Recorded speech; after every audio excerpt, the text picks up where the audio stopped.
Well, good morning again, and welcome to the second and hopefully annual Peace Gathering.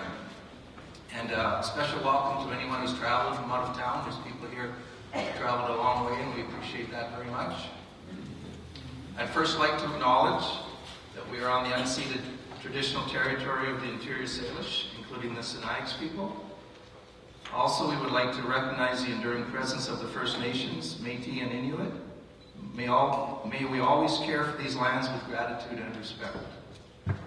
My name is Knox. I'm with Grand Forks Rotary Club. They're one of the collaborators for this event. And I will try to be your moderator today. So far it's working okay. You all sat down?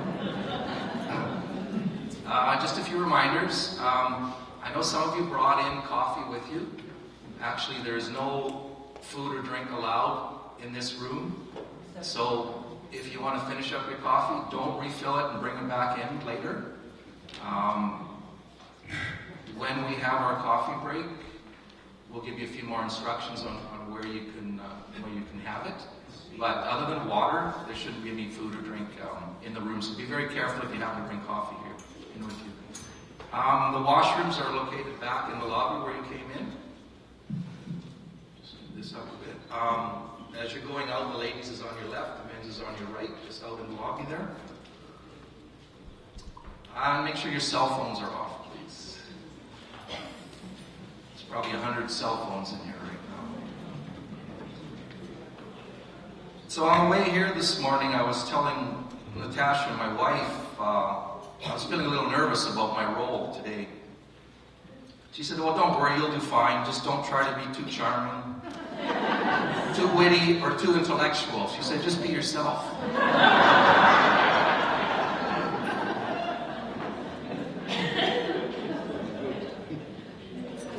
So there were several groups that collaborated to bring you this event today.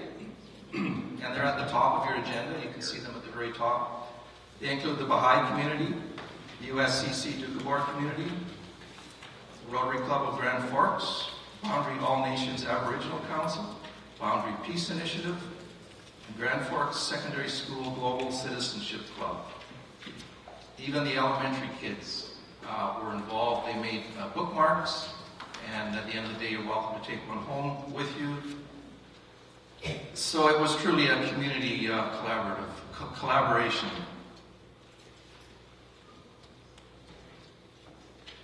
So seeing we're gathered in this great USCC Community Center here, I'd like to call on J.J. Verigin. Mr. J.J. Verigin is the Executive Director of the USCC, and he's going to say a few words of welcome.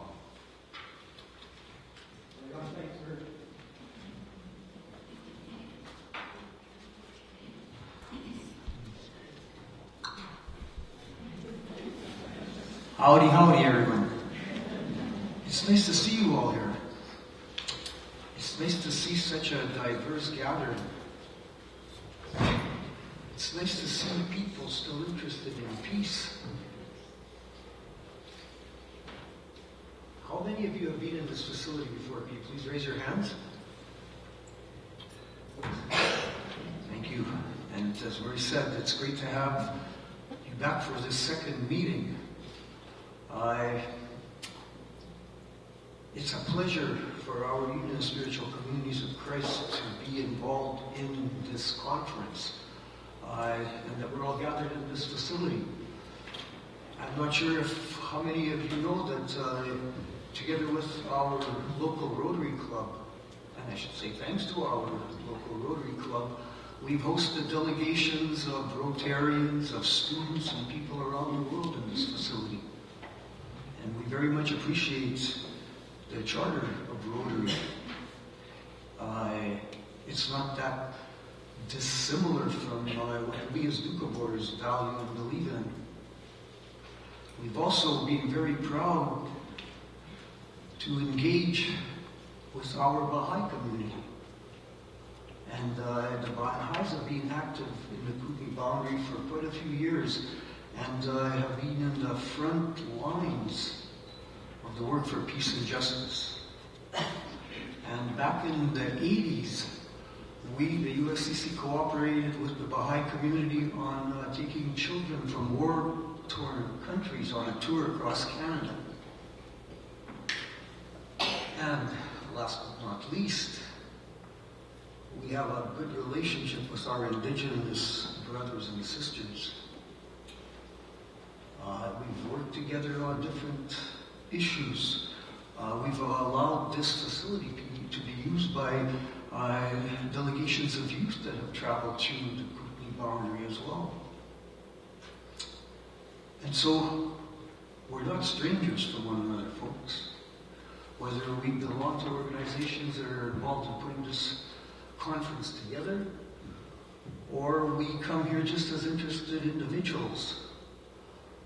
I want to thank each and every one of you for expressing that interest, because in the world that we live in today,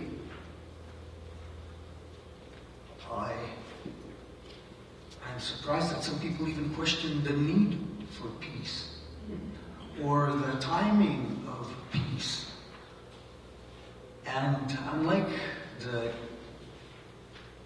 end of the last century, when things and words like diplomacy and negotiation were in vogue, you don't even hear them mentioned today. Or if you do, you get accused of unreal things. And so, yes, it's a beautiful day today. It's a beautiful day to be talking about a subject that's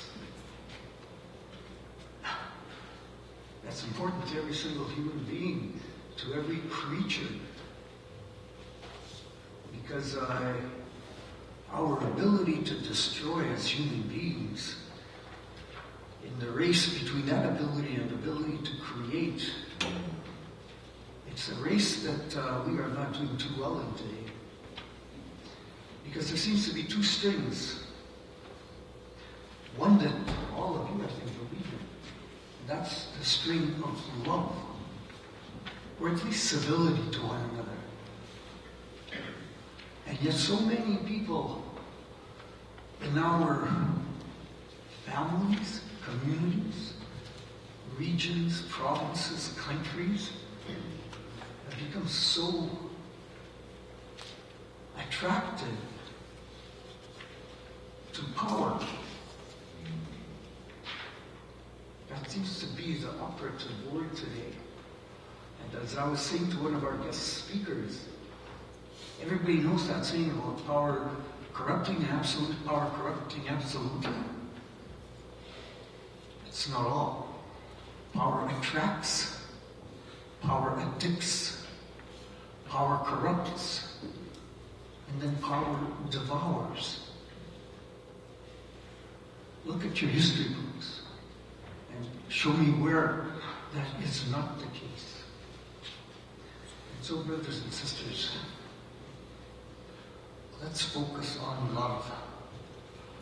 And if we can get to love, can we not agree at least on civility to each other? The United Nations was formed in 1945 to save succeeding generations from the scourge of war. When we had the centenary, the change in millennials, peace from a contract that these governments signed there was number one on the agenda. In the goals of social development today, it's number 16 out of 17. That's how far peace has fallen on the agenda of the leaders of this world. And so, we have to remember back at the end of the last great war, World War II, and all of the fear that emanated afterwards with respect to nuclear destruction, etc. Well, who started the peace movement then? It was the women of the world, the mothers, because they were upset because of the nuclear testing impacting the grass that the cows ate and the milk that they were giving them. So I would like to thank Joan Holmes, Natalie Herbert, Liz Archer, Maxine Ruzicka, Shelley Grandy, Linda Rosa Wilkinson, Natasha Popov, Knox, Beth Novokshonoff, and Laura Savinkoff. Good women that came together and brought all of us here together. So the women are starting, or restarting, the peace movement of the 21st century. Thank you very much, ladies.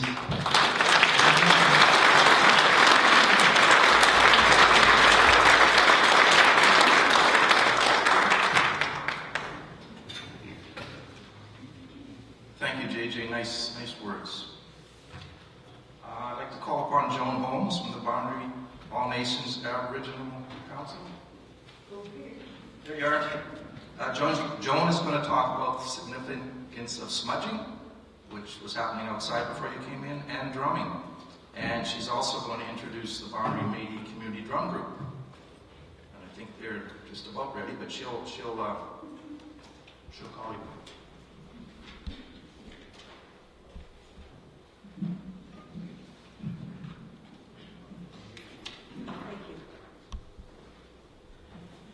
I'd like to say it's an honor to be here. My voice is not very good.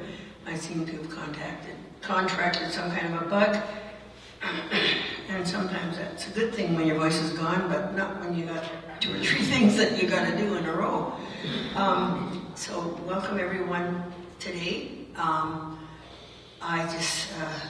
It's been a privilege to work on this committee and see the dedication and heart that's gone into it with the people that are on that committee, and I know that you're all here for the same kind of reason. So, first of all, I'd like to talk about smudging. We have it set up outside, and we can do some more if anybody else wants to. The value of, what is the purpose of smudging? Very many people kind of wonder, I don't know about that. Is it kind of spooky or whatever?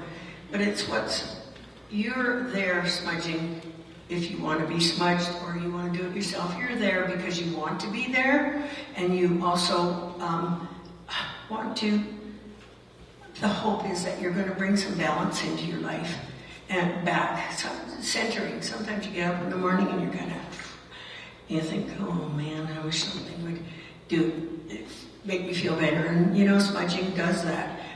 You don't even have to have the medicinal plants. You can just, go outside in your yard, on your deck, anywhere, and just look up at Mother Earth and appreciate what we have and take a moment to do that. So smudging is quite often used with quite a few, you light something and then kind of fan it out so that the smoke is there, the smoke. And what the smoke is, the intention is the smoke goes up to the Creator with your thoughts and good intentions. And what comes back down to you is balance and centering and peace, hopefully. So the common smudges that we have here are tobacco, cedar, sage, and sweetgrass. But that isn't all. There are many, many more, and it all depends on the location you live in, where you live, what grows there, what is sacred to you when in the area you live. So the next thing is drumming, and drumming has been a huge part of the boundary ever since the the movement of recognizing that Indigenous people lived here. And quite a few people would, it was even kind of fearful to get out there and drum sometimes because you didn't know if you were going to be discriminated against or not, and things like that. But the drum has been around for thousands of years. It isn't just owned by the Boundary people or British Columbia or Canada or Turtle Island. It is part of all of us. And the drum is usually round, but I've seen some other ones. And it really relates to Mother Earth. And what else it does is it isn't just Mother Earth that's round, the moon, the sun, the universe, and we're all surrounded by whatever we have. The drum beat is the first thing that we hear before we're born. It's our mother's heartbeat. And that is, the most important thing to remember is that drum beat is, you've heard it. There are things that you know that you don't know that you know. And I love that term because I think we realize that all along, is that something's coming to light. Where did it come from? So it was there. We all have knowings. So with that, I'd like to introduce the Boundary Métis community drummers. And I don't know the names of everyone here, but I would like to say, I know that you're drumming with good intentions and with a good heart. So thank you. And Joan, I'd like to offer this to you on behalf of the Peace Committee and for your drum.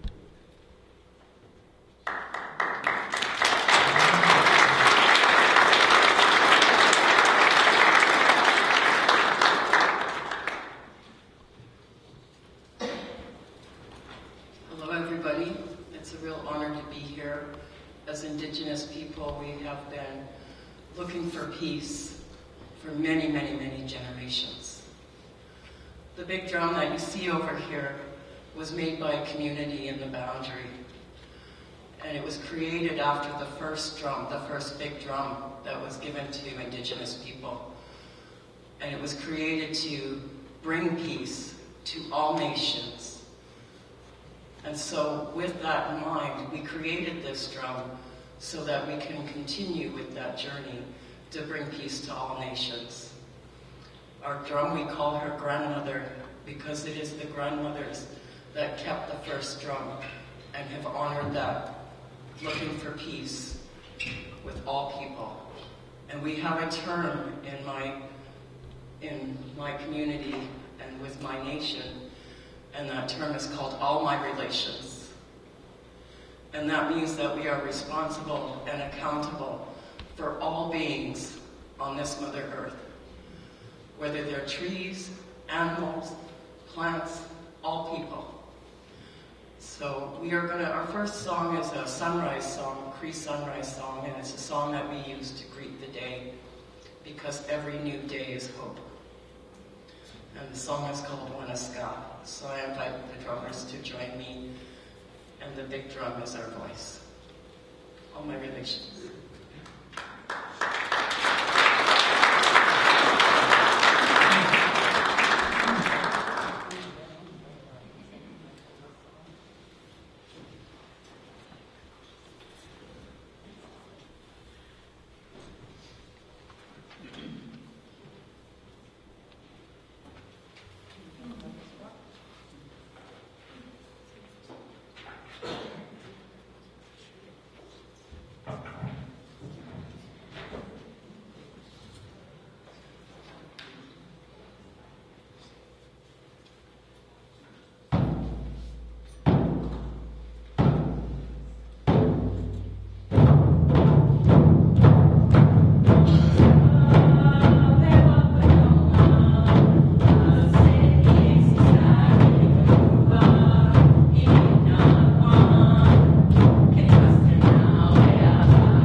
none of us would be here.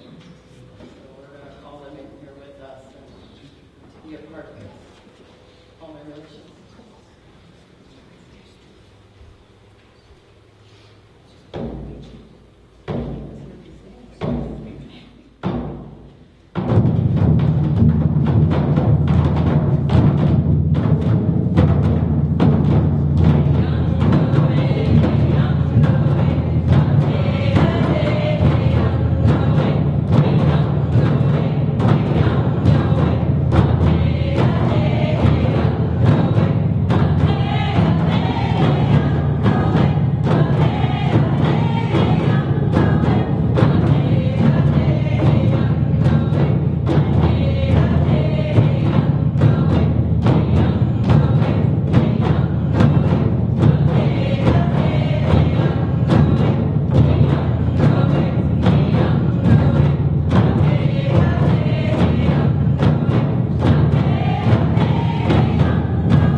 So we sing our songs in 4 rounds for each of the directions, for each stages of life, and for the seasons, for all things in all creation. So there are some words in our languages, but most of them are vocables. So this next song that we're going to do is called the Unity Song, and we're hoping that those prayers are answered. All my relations.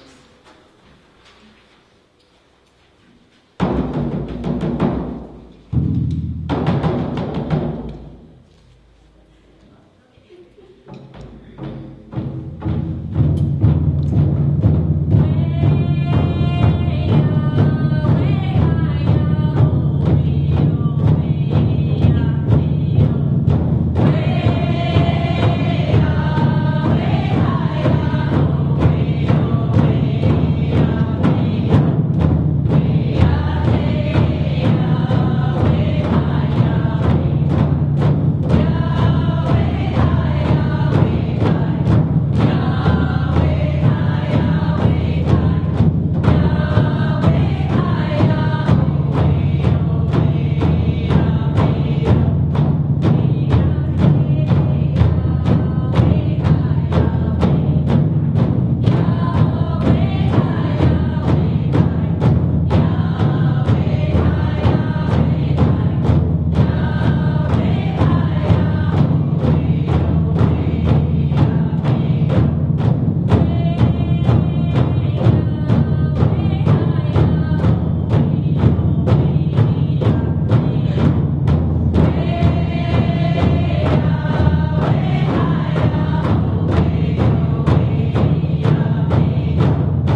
had when she saw the people of her community. So she had a vision, and the vision was a man in buckskin on a horse looking over a cliff. And then she asked him what he was looking at, and he said, "I'm looking at all of those people down there, and they remind me of wildflowers." So this song was created by a grandmother named Barbara Hooper, and it's traveled all over Turtle Island, and it's a song about community, and which is what we are here. So, wildflowers.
And the bear was one of the animals that taught Indigenous people what we could eat and what we couldn't. So we honor that bear spirit. And because we live in a boundary here where there's many of them, so So they're part of our community too, and they're part of all my relations.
Just to be a part of this is a really, it's a really big thing for us, because there's nothing better in this world than peace and love. All my relations.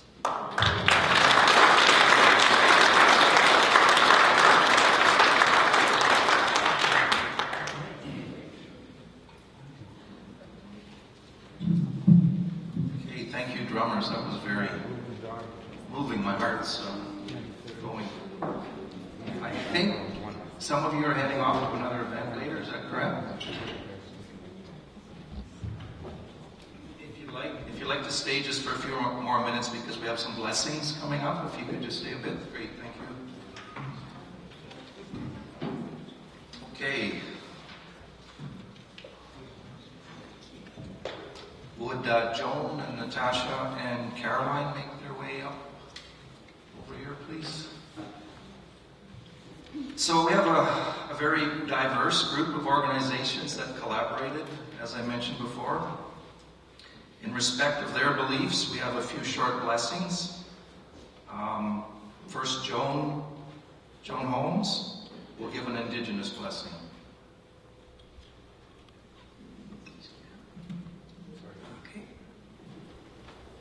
Thank you.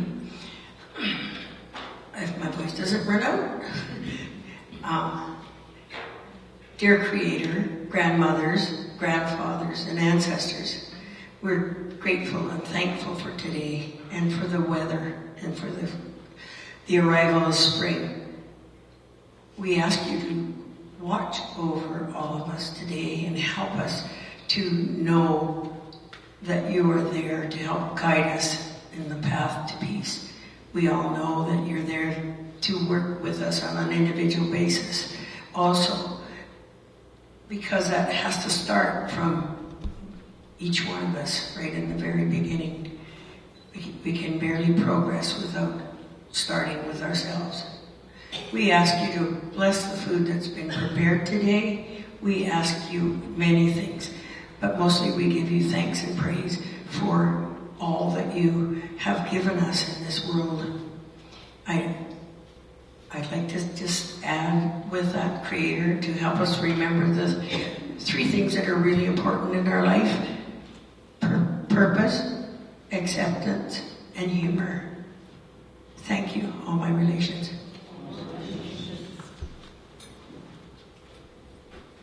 Thanks, Joan. Natasha Knox, representing the Doukhobor community, will say a short blessing.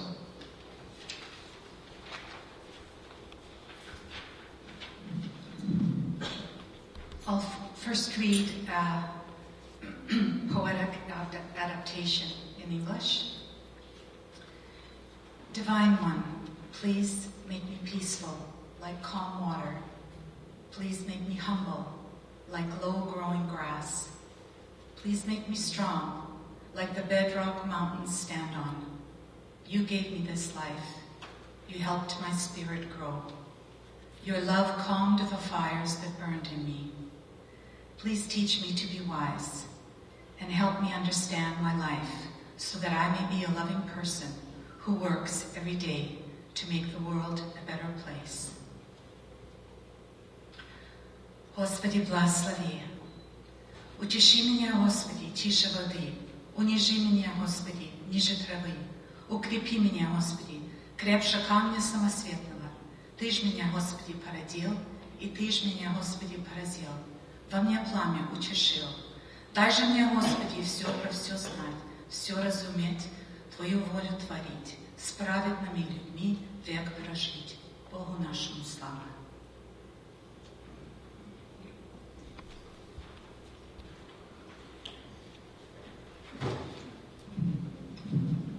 Thank you, Natasha. And Carolyn McKay from the Baha'i community.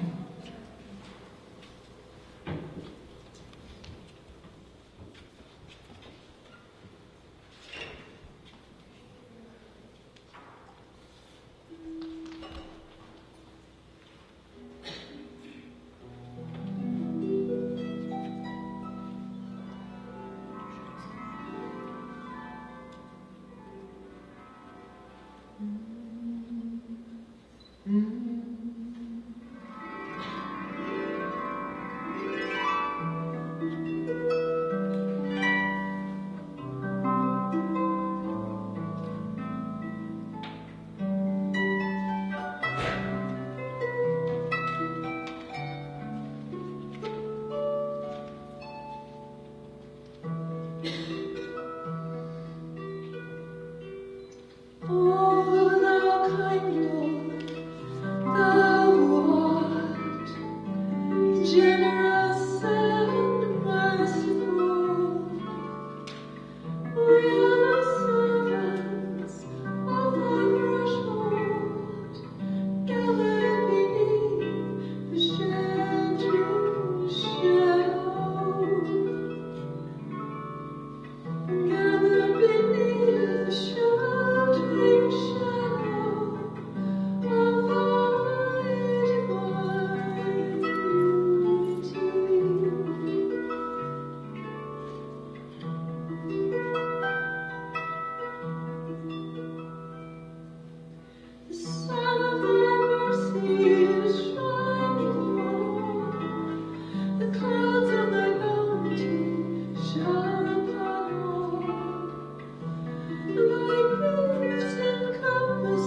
Change in your agenda if you happen to be following it closely.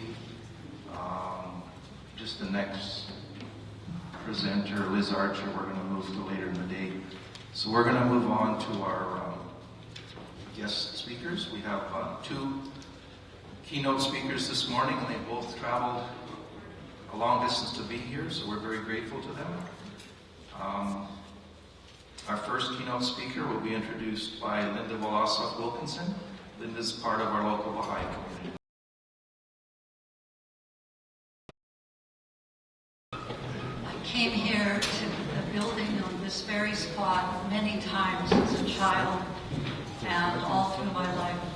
And whoever was standing here would say, "Dear brothers and sisters." And it is so nice to see that family expand.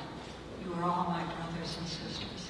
I always love to hear all my relations. I love to hear brothers and sisters. We are truly one human family. The drummers made my heart beat. The harp and the singing made my heart rise to the heavens. So here we are. Last year we had a peace conference. There were 4 or 5 of us that decided that we would join what the Baha'is were doing all over the world, having conferences to build vibrant communities. And we thought, what are we going to do? We're just 4 or 5 people. And we thought we would have something here. And when Beth Novokshonoff said, it's about peace, you're having a peace conference, it has to be here in this space because of the light. If it's about peace, it must have light. So here we are gathered again with twice, maybe 3 times as many people, and we are so grateful to collaborate with others. As I was coming in, Jim Popoff said that this is the first time he has seen this many people since the funeral of his father 9 years ago. Eli Popoff was a wonderful man, friend, mentor to many. He was an historian. Jim follows in his footsteps. And it's so nice to fill this space again. It would, I'm sure, make Eli very happy that it is for peace. So, here we are. Why did we decide to do this again? Because I read some articles by David Langness. One that really touched me was War Crimes and War is a Crime. And he thought about, he was a conscientious objector during the Vietnam War, and he was drafted. He went as a medic, and he saw war, and it made him realize war itself is a crime. So we are here today because war is a crime, and women's voices, the beating of the drum, all our prayers, all of us being together have to change all that. One reason we are here is because David Langness, when we said, gee, if you went to, he's from Northern California, we said, maybe we could get you on Zoom and have you join a peace cafe. He said yes. Then we said, well, gee, if you came to Spokane, we could pick you up, you could come in person. He said yes. So what it takes is for people to say yes. He said yes. Maria Kliavkoff said yes. The person who's going to be leading the art, first she said maybe, then she said yes. And all of you that are here, you have said yes. I promised myself I wouldn't speak very much, but I want to say something about someone who isn't here. I saw a woman registering for the peace conference. She's in her 90s. She wasn't sure she could make it, but her heart has made it. Lucille Faminoff. She said, I know you, I know your mother, I know how important peace is. And she insisted that she made a donation as well. She said, I don't know if I will make it, but I need to be there. So I'm bringing her here by remembering her. Dear Lucille Faminoff.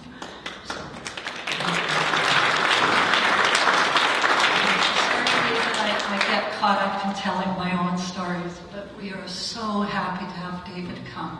And I'm so happy that he brought his wife.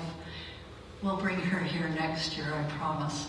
She's so involved in education around the world, and that's a whole other story. But David, thank you so much for saying yes.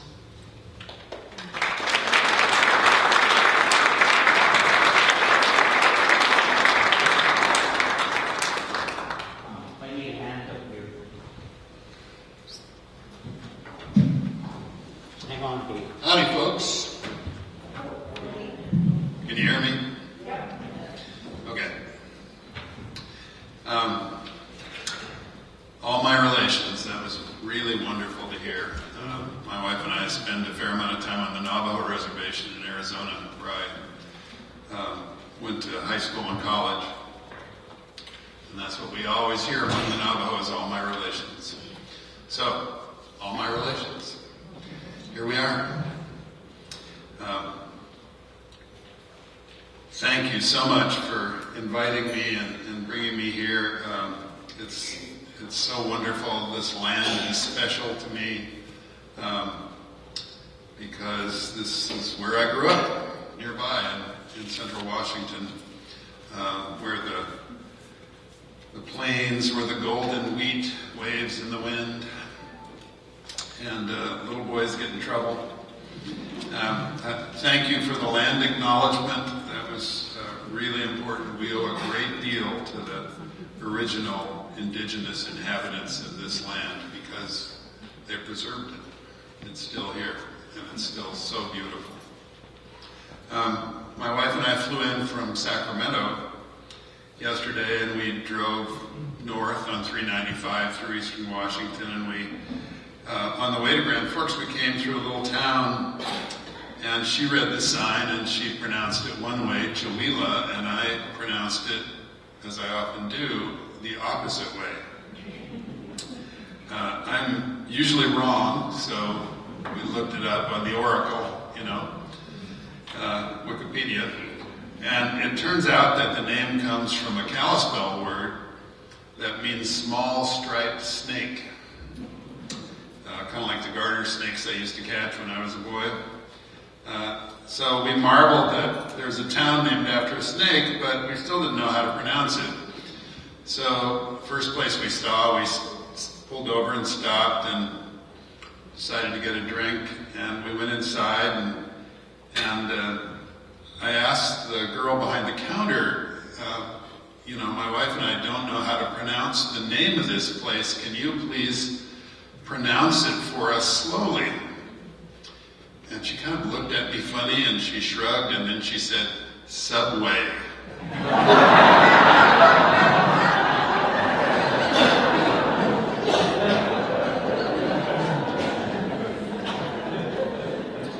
So that reminded me when she did that of how dumb I am. And so not too long ago, I'm teaching a Baha'i children's class. And these are little kids, 4 or 5 years old, incredibly sweet and wonderful. And my assignment was draw something spiritual. It's not easy, right? You should try it sometime. So I was walking around the room, little kids were drawing, and the things you would expect, clouds, waterfalls, nature, praying hands, things like that. But I came to one little girl with flaming red hair who was drawing something that I did not recognize at all. And so I stopped and I said, "What are you drawing?" And she said, "I'm drawing God." And I said, "Wow, but how? Nobody knows what God looks like." And without even looking up, she said, "They will in a minute."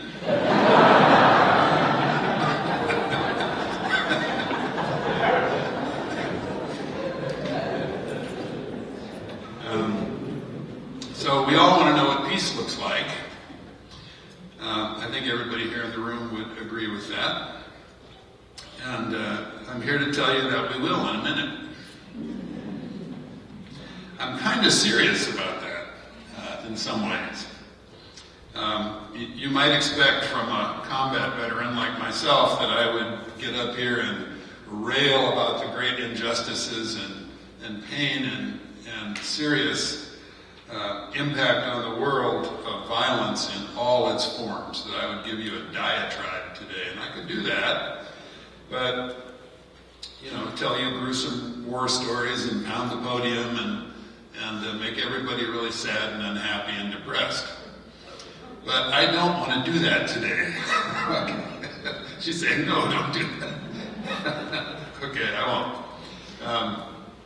All you take away from it is a feeling of anger and woundedness, and you'd walk out of here feeling really bad about the world and the state it's in. And I don't want you to do that. I want you to think about it differently today. I want to give you some sense of hope.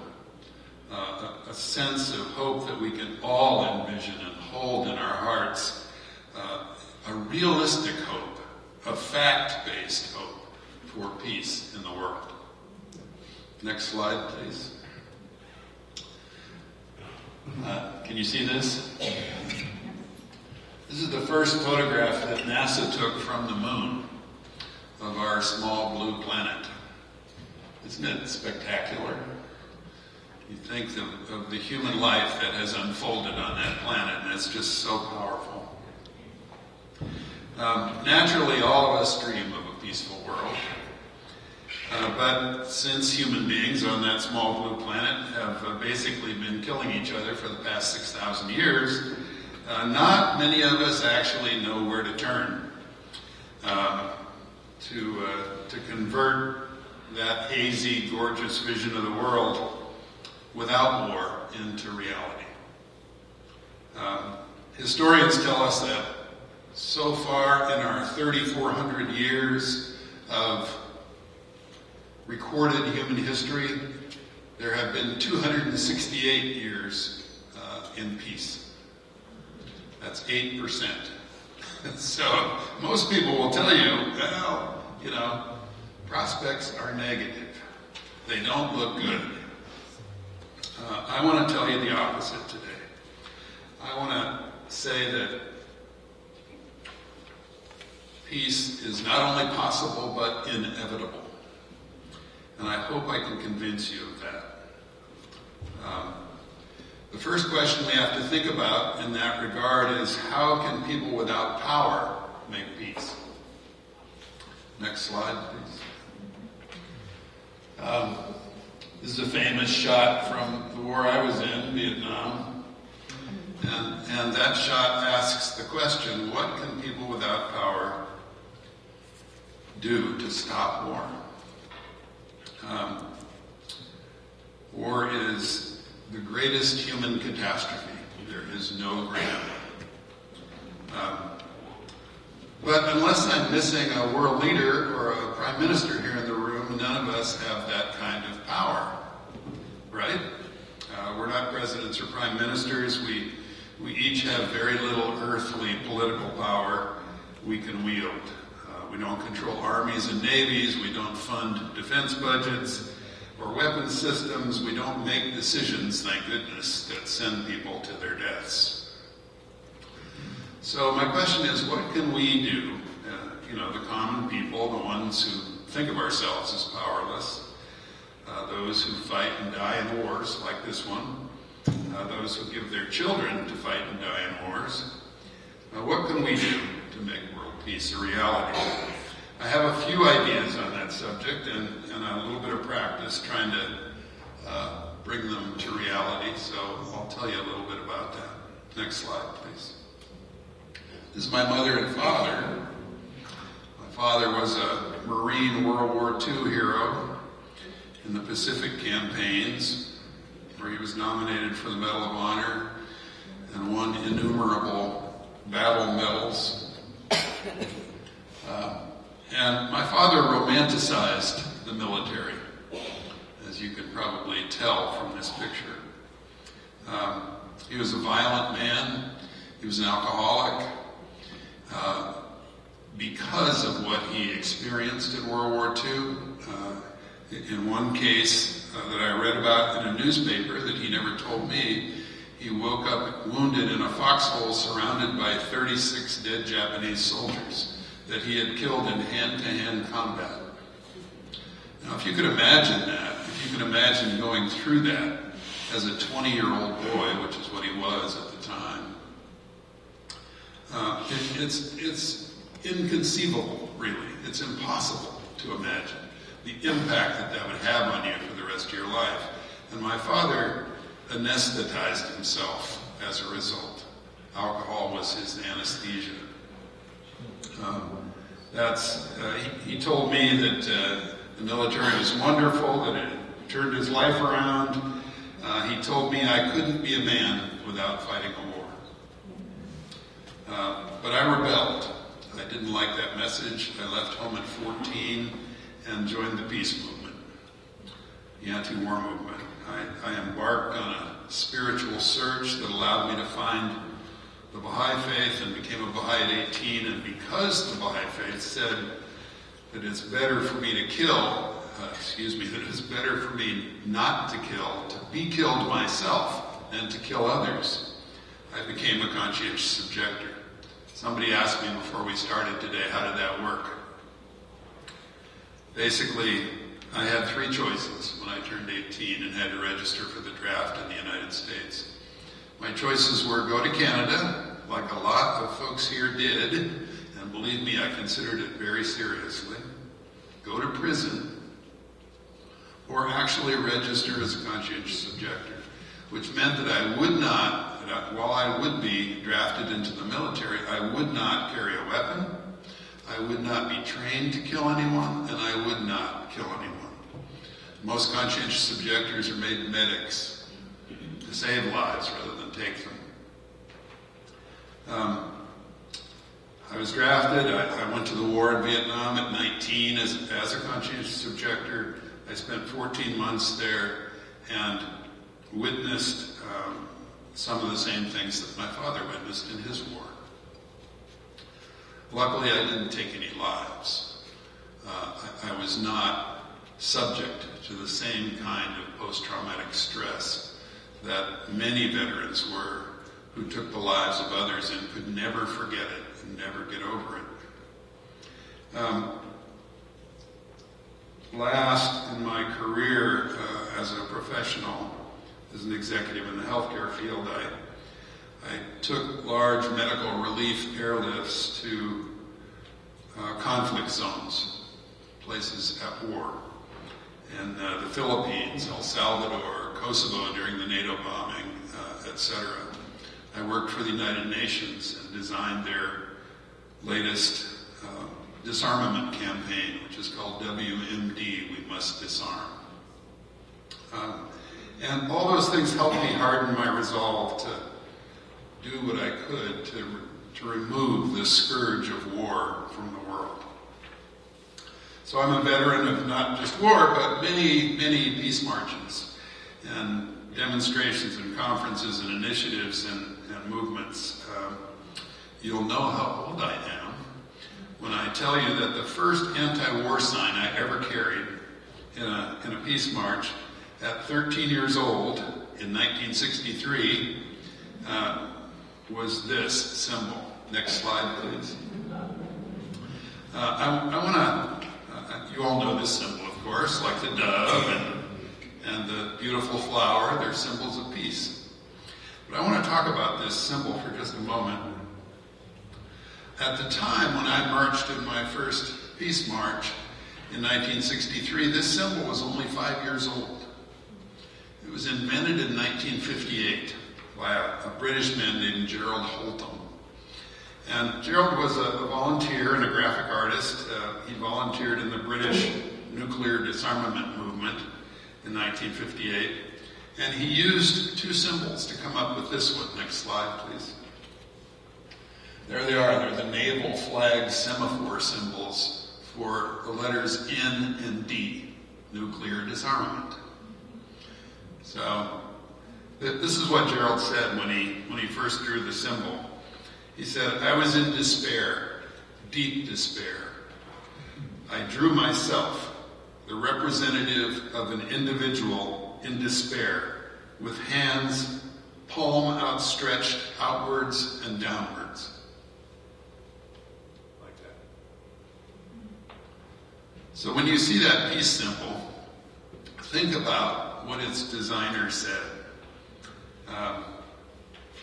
Many of us feel that despair these days. JJ and I were talking before we began this morning, and I could hear it from him. The war in Ukraine has plunged many of us into great despair over, is it even possible for human beings to ever be at peace? We thought for a while that what historians call the long peace since 1945, no world war, 78 years now. We thought for a while that perhaps it was possible that could continue.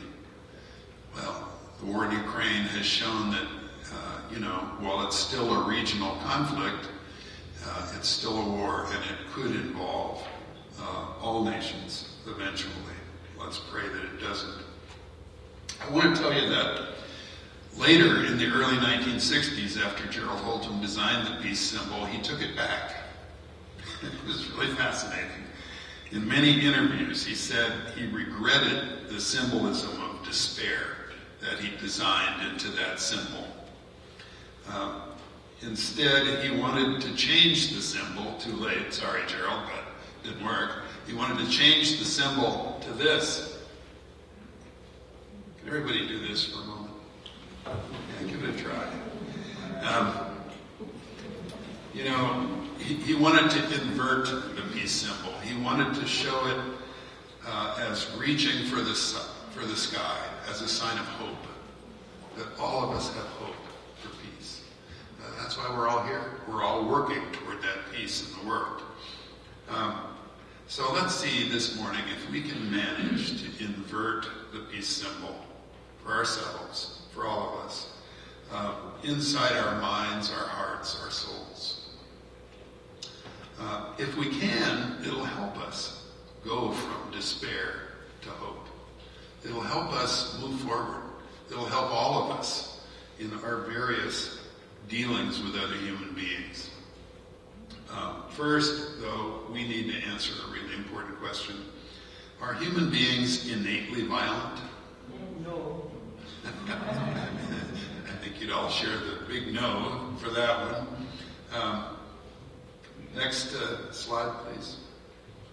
This is the Seville Statement on Violence. In 1986, David Adams, who was a neurophysiologist at Wesleyan University, gathered a group of 20 eminent scientists, biologists, psychologists, neuroscientists, examined this issue of, are we innately violent? And the Seville Statement says, it is scientifically incorrect to say that war or any other violent behavior is genetically programmed into our human nature. The statement was adopted by the United Nations, by UNESCO. Why? Because there had been a great deal of what's called biological pessimism that had evolved in the world. This idea that, we've had war for so long, it must be a part of us. It must be part of our genes. Well, guess what, folks? That is not true. Once, when I was doing some peace counseling, advising students not to enter the military, on a college campus, I spoke to an extremely agitated woman who insisted that people are inherently violent creatures and war is just an outcome of that. She believed it with every fiber of her being. Next slide, please. I learned something really profound about this question in war. I don't know if you can see it, but this guy's wearing a big peace symbol. Which means he's still pretty much in despair about whether or not we can have peace, right? In war, I saw otherwise peaceful adolescent American boys and Australian boys and even some Canadian boys lose it. They lost their self-control and their moral compasses, and they lashed out violently and killed others. When in war, when no matter how peaceful you may be inside, no matter how committed to peace you may be, you naturally get angry and you want revenge. Why do you get angry? Because your friends, your cohorts, are killed right next to you in terrible, gruesome ways. They suffer deeply, and that makes you mad. Is there anyone here in the room who has never been mad? I thought not. We all have that within us. We all have the potential for anger, especially if we've been trained to kill. Then guess what? That anger gets taken out on others who we perceive as our enemies. Next slide, please. This question of course, comes from the fact, are we innately violent, comes from the fact that we are mammals. All of us human beings are mammalian creatures. And like all mammals, we have instincts that can be violent. Ever seen a dog fight? Not an aerial dog fight with, planes, but an actual one. You probably all have. Don't try to break them up, okay? Don't stick your hand in there. Ask me how I know. My combat experience has also taught me that in many ways we're mammals. And when sweet, lovable Fido, our family pet, gets angry, he uses his teeth to do that. Get mad, get even, inflict some grievous wounds, kill. Every one of us has that potential response within us. I hate to tell you this, but we all do. I learned that those instincts can be let loose in just about anyone, and the spiritual instincts within us retreat. In war, when I saw an elderly grandmother who was bent over from age throw a grenade at my platoon. She must have been 90 years old. And that affirmed for me that every human being is capable of violence. We all have it within us, you, me, everyone. I'll give you one example. On a medical mission to Kosovo in 1999, I was at UCLA at the time, and I took 35 physicians to Albania to treat refugees from the war there. And one day we met a patient who had a depressed skull fracture. Part of his skull had been caved in. And we treated him. He also had many broken fingers. We treated him, and as we did, he told us his story, and the story has never left me. He said that the Serbian soldiers went through his village in Kosovo, separated the men from the women and the children, dug a big pit with an earth mover, and lined all the men up on the edge of the pit. And you can probably imagine what happened next. They didn't use bullets because they didn't have enough bullets. They used the stocks of their rifles, and they went one by one and stove in the skulls of everyone, and who then dropped into the pit. Well, and there are many of those mass graves that have now been unearthed in Kosovo. I'm happy to say, actually, that some of the perpetrators of that mass genocide that occurred there have been brought to justice in the World Court and are now serving sentences. Anyway, this man woke up. He didn't die. He was the only one in his village. There were a couple hundred men there who did die that day. And he woke up. If you can imagine this, try to put yourself in his position. He was only knocked unconscious by his head wound. He found himself in a mass grave, buried with the bodies of everyone he knew, including his own sons. And he was covered with dirt. The earth mover had covered the grave with dirt, and so he had to dig his way out with his hands. That's all he had. And he came to us severely injured, although he recovered, and he recovered quickly. And I spoke to him over the next couple of days. I was really concerned with not only his physical health, but his mental health. We had a psychiatrist with us who visited with him. All he wanted was revenge. That's all he could think about. His focus was nothing but revenge. He wanted to kill every Serb that he encountered, man, woman, child. And luckily, he wasn't able to do that. But that's what war does to people.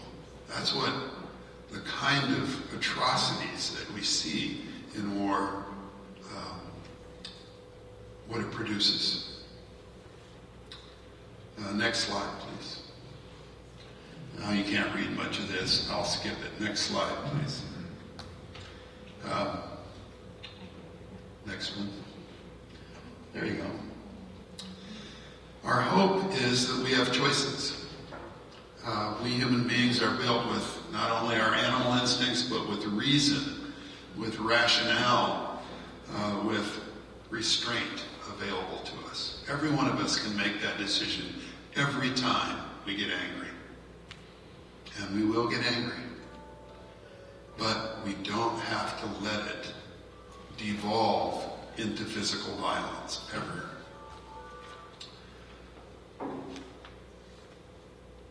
And that's what Martin Luther King did. You can see him here being arrested. He's in handcuffs. He said nonviolent resistance is based on the conviction that the universe is on the side of justice. Who believes that? Some of you, not everybody. I would encourage you to think about that and think about it deeply. That the universe truly is on the side of justice. And I want to talk about that for a moment.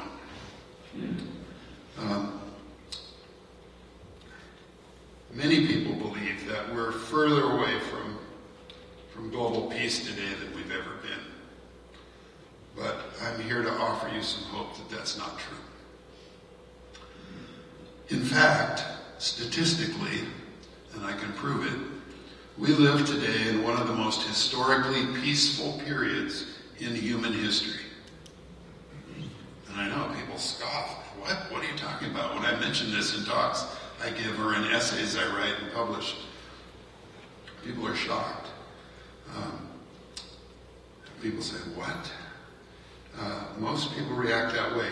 You might not believe that violence has declined among humanity if you watch TV news, if you get your information from the internet, etc., because those places tend to rely on not only reporting but sensationalizing violence.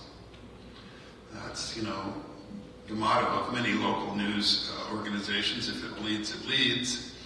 And that's why when you turn on the local news, you'll see the crime.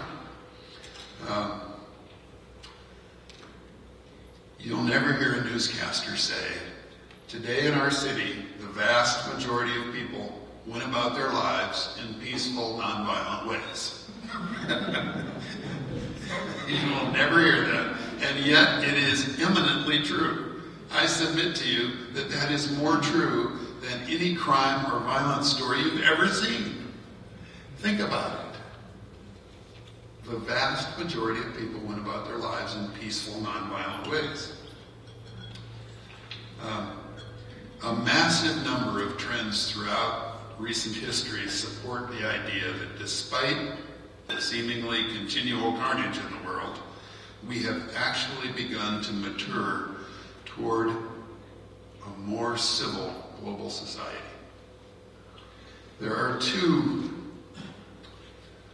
what I consider great books written about this trend in the world. I'll get to those in a moment.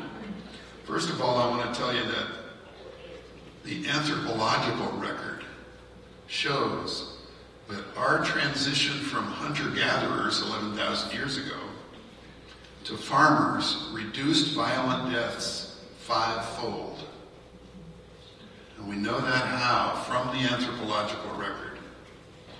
Between the Middle Ages and the 20th century, Europe saw a 10 to 50-fold drop in murder and violent death. In the 70-plus years since the end of World War II, that long peace I referred to, war, for the most part, between the leading powers of the world has ceased. That has never happened before in human civilization. I want to cite two highly respected authors on this subject. Next slide, please. The first is a guy named Steven Pinker, who wrote a book called The Better Angels of Our Nature, Why Violence Has Declined. Dr. Pinker is a professor of psychology at Harvard, one of the eminent public intellectuals in the world today, one of Time Magazine's 100 most influential people. His book, it's 800 pages long, has 100 charts and graphs. I wouldn't recommend it for light reading, but he says, nostalgia for a peaceable past is the greatest illusion of all. We now know that peoples in the past, whose lives are so romanticized in today's children's books, had rates of death from warfare that were greater than those of our world wars. The romantic visions of medieval Europe omit the 30-fold greater risk of violent death in those times. So Pinker concludes, after this enormous lifelong work of his, that violence has declined over long stretches of time, that today less than 1% of the world's population dies from violent death, and that in the not too distant past, more than 30% of the world's population died from violent death. Over what time frame? You would definitely need to read the book to establish that. I don't have the time to go into the time frame today, nor have I memorized the book, which I should do. But it is a profound testament to the decline, the long decline over the course of human history of violence. It's quite profound. It's affected me deeply. Next slide, please. This is a book by a Swedish human rights physician named Hans Rosling. And Dr. Rosling wrote this book, Factfulness, when he got tired of listening to the conclusions on the news that you hear all the time. I recommend this book highly. If you read these two books together, Pinker and Rosling, it will change your world. I guarantee it. Together with the Baha'i writings, they've really changed mine. I used to be a peace pessimist. I am now a peace optimist, and I invite you to join me. Dr. Rosling says that poverty, war, and violence have all declined dramatically within the past 100 years. I know that's not intuitive, but it's true statistically. He says today, conflicts and fatalities from conflicts are at a record low compared to the march of history. He says the world was once mostly barbaric, and it is now mostly not.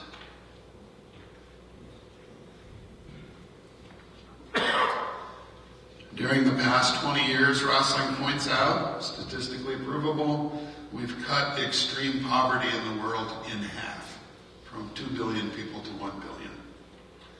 Today, the vast majority of the world's people, about 75%, live in middle-income countries.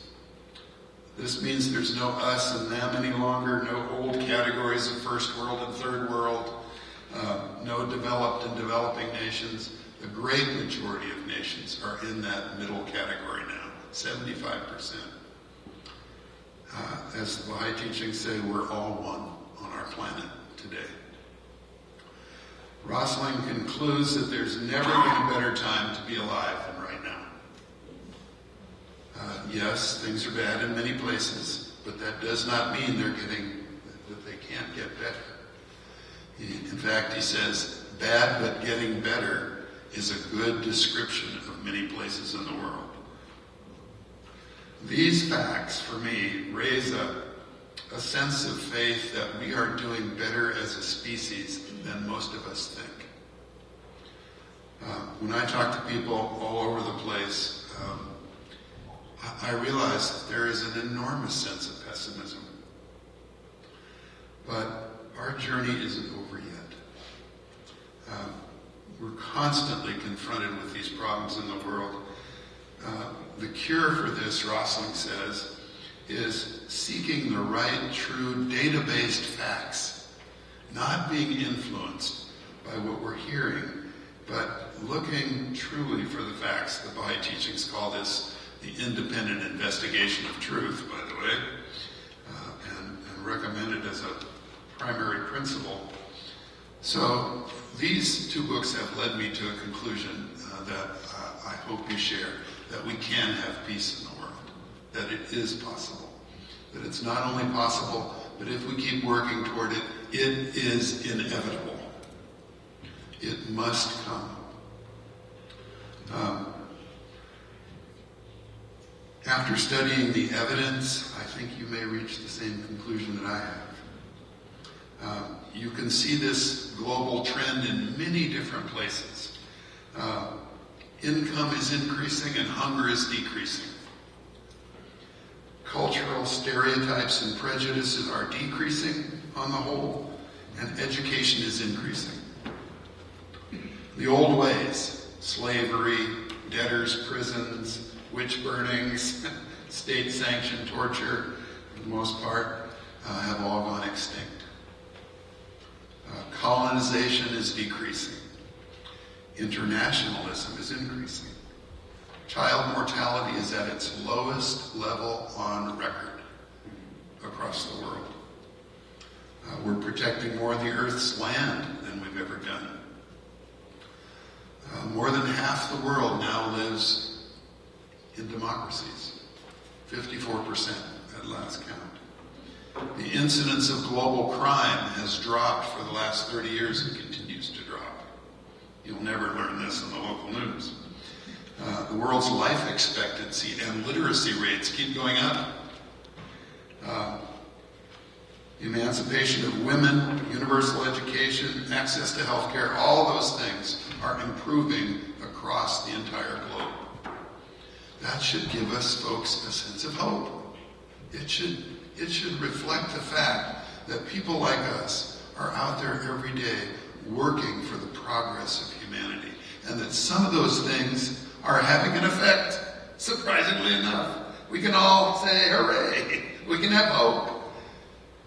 It's an amazing thing. So, can we do the same for the eradication of state-sponsored warfare? Yes, I think we can. And here, to wind up, I'm talking too long, are just a few things we can personally do that I think have been effective for a lot of folks I know. First of all, I don't think I need to say this to this group: do not enlist or serve in any military force. Anybody planning on joining the Army anytime soon? Thank you, no. Militaries around the world, I'm very happy to report, I've just done some research on this issue, are having a very hard time recruiting potential soldiers. In the United States, just for one example, the most recent Pentagon data says that they're at only 69% of their recruitment goals. Guess what? It's really hard to convince young people to join armies these days. We have some young folks here today, and I'm certain that they don't know very many people, at least I hope they don't, who are considering that as a career. There was a poll done by the United States Army about why people weren't signing up. And guess what the poll said? It said that there were 3 things that young adults considered when thinking about signing up for the military. Fear of death or injury was number 1. Number two was PTSD. I can testify to that. And being separated from their friends and family. That all sounds pretty rational, doesn't it? Yeah, we're rational beings. We can think rationally. We don't have to be driven by our emotions. Number 2, I would say, and especially after this wonderful group of drummers this morning and the women who organized this conference, I would say that probably one of the things you can best do for peace is promote in all of your actions the equality of the sexes. There is no more profound and effective way to move away from the male-dominated militaristic approach in the world than the equality of women. The Baha'i teachings say, when men own the equality of women, there will be no need for them to struggle for their rights. So men, this is our issue. I want to talk to the men in the group just for a moment. Everything we can do to promote the equality of women leads to peace. No question about it. Number 3, I would say vote consciously and speak out about the reasons you do it. Examine the record of each candidate that you vote for. It doesn't matter, I'm not talking about parties or anything else. Examine the individual record and the character of the people that you vote for. Their peacefulness quotient, their support for defense budgets, their aggressive foreign policy stance, and then make your decision based on those things, nothing else. There are many websites that can help in that area now. Become an anti-war activist, not only in the way you vote, but how you talk about it to others, to your family, to your friends.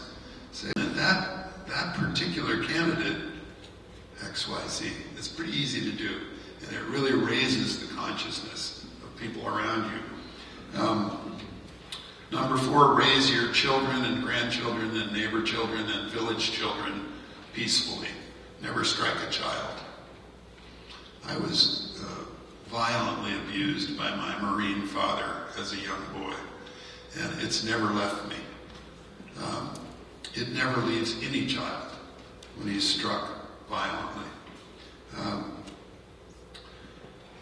And that's an important part of peace as well. So we don't transmit warlike aggression and violence through the generations. If you have a favorite educational charity that recognizes these truths by teaching children to be the healers and the helpers of their own communities, like Full Circle Learning, which my wonderful wife Teresa runs, dedicate yourself to the work of that educational charity. It reminds me of the story in the Midrash, that the rabbis tell of an old guy who's planting a fig tree, and a young guy comes by and he says, what are you doing that for? You'll never taste those figs. And the old guy says, I was born into a world flourishing with ready pleasures. My ancestors planted for me, and now I plant for my children. And that's what the Baha'i teachings encourage everyone to do. Think not of the present, but of the future. Keep your eyes focused on that vision of the future. I want to tell you one more thing before I close. Find a group of peaceful people working for the goal of the oneness of humanity and an end to war, and join them. You don't have to be a joiner. You don't have to sign anything if you don't want. Just get with that group of people and work with them. And I know most of you here are doing that, so I'm preaching to the choir. But I will tell you that if you go to a meeting, get to know people, become friends, just hang out with like-minded folks, those engaged in groups, becoming world citizens, can make a much greater impact, just as we're doing here today, than individuals can. Ultimately, I'd recommend choosing someone who exemplifies peacefulness as a role model. Study and try to live the example of somebody who has devoted their life to peace.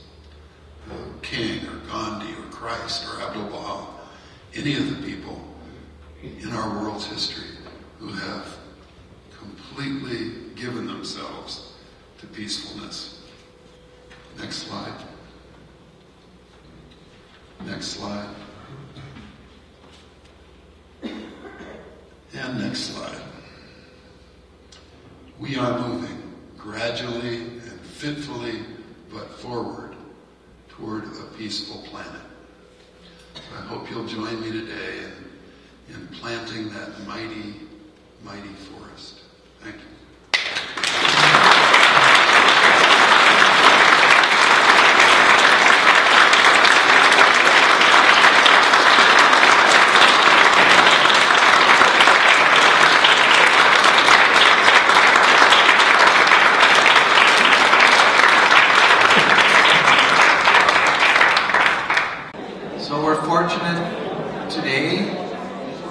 second keynote speaker who's traveled a very long way to be with us this morning. And I'm going to ask Don Colclough, who is the president of the Grand Forks Rotary Club, to introduce our next guest speaker. Don?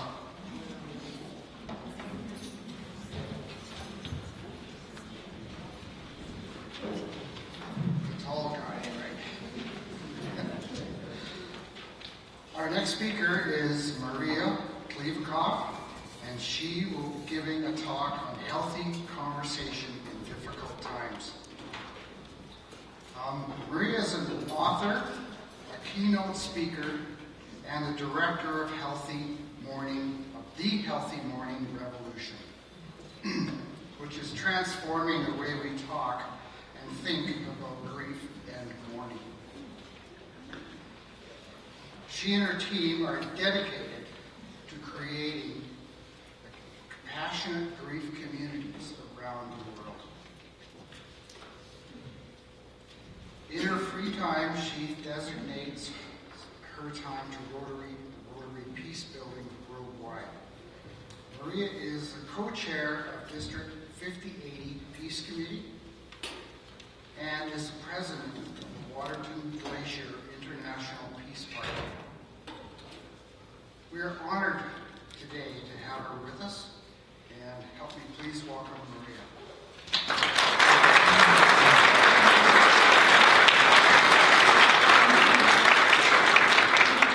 Thanks, everyone. I'm not much of a podium gal, so I'm going to be moving a little bit. The question was asked of you by David. What happens with people who don't have power? How do people who don't have power bring peace? You claim your power. That's how you do it. You claim your power. And so this is boots on the ground time, ladies and gentlemen. For those of you who are worried because you heard the first half of the bio and thought I was talking about grief and mourning today, that's for another day. Well, hang on a second. Okay. I guess I'm talking a little bit about it. When we say yay to we're not talking about that today, we make it not a safe space for people who are grieving. And so I am going to say we start creating peace by creating grief compassionate communities that welcome grief into the conversation. But that's not our conversation today, so yay. Today we're talking about healthy conversations and what healthy conversations looks like. Next slide, please. So Rotary Vision, for those of you who are not aware of Rotary in the world, Rotary's vision is together we see a world where people unite and take action to create lasting change across the globe in our communities and in ourselves. So peace starts with ourselves, right? What role does healthy conversations play in this? It helps us to begin to see the vision, right? But it starts with conversations with ourselves. So let me tell you about a little conversation I had with myself. Next slide, please. That's what I normally look like when I'm talking. You'll notice this garb, not so much. Why? Because last night I opened my rather heavy suitcase to discover I forgot my black pants. So I stand before you today wearing my traveling clothes.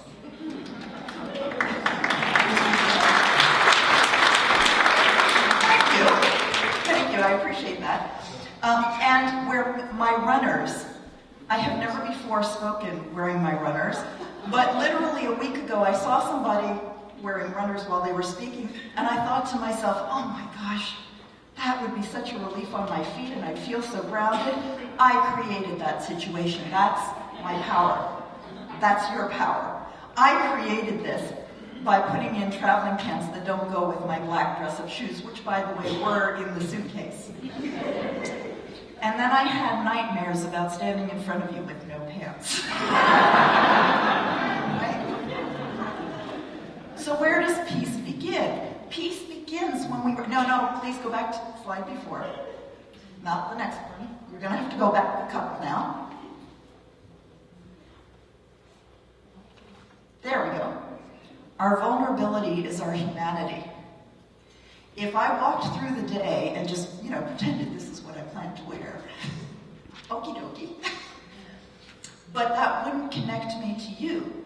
the laughter we just shared, the recognition, the applause, and for everybody who applauded, I thank you from the bottom of my scared heart, right? Because when we're vulnerable, we're scared. But we need to connect in that place of scared, because if we don't connect in that place of scared, there is no place for peace.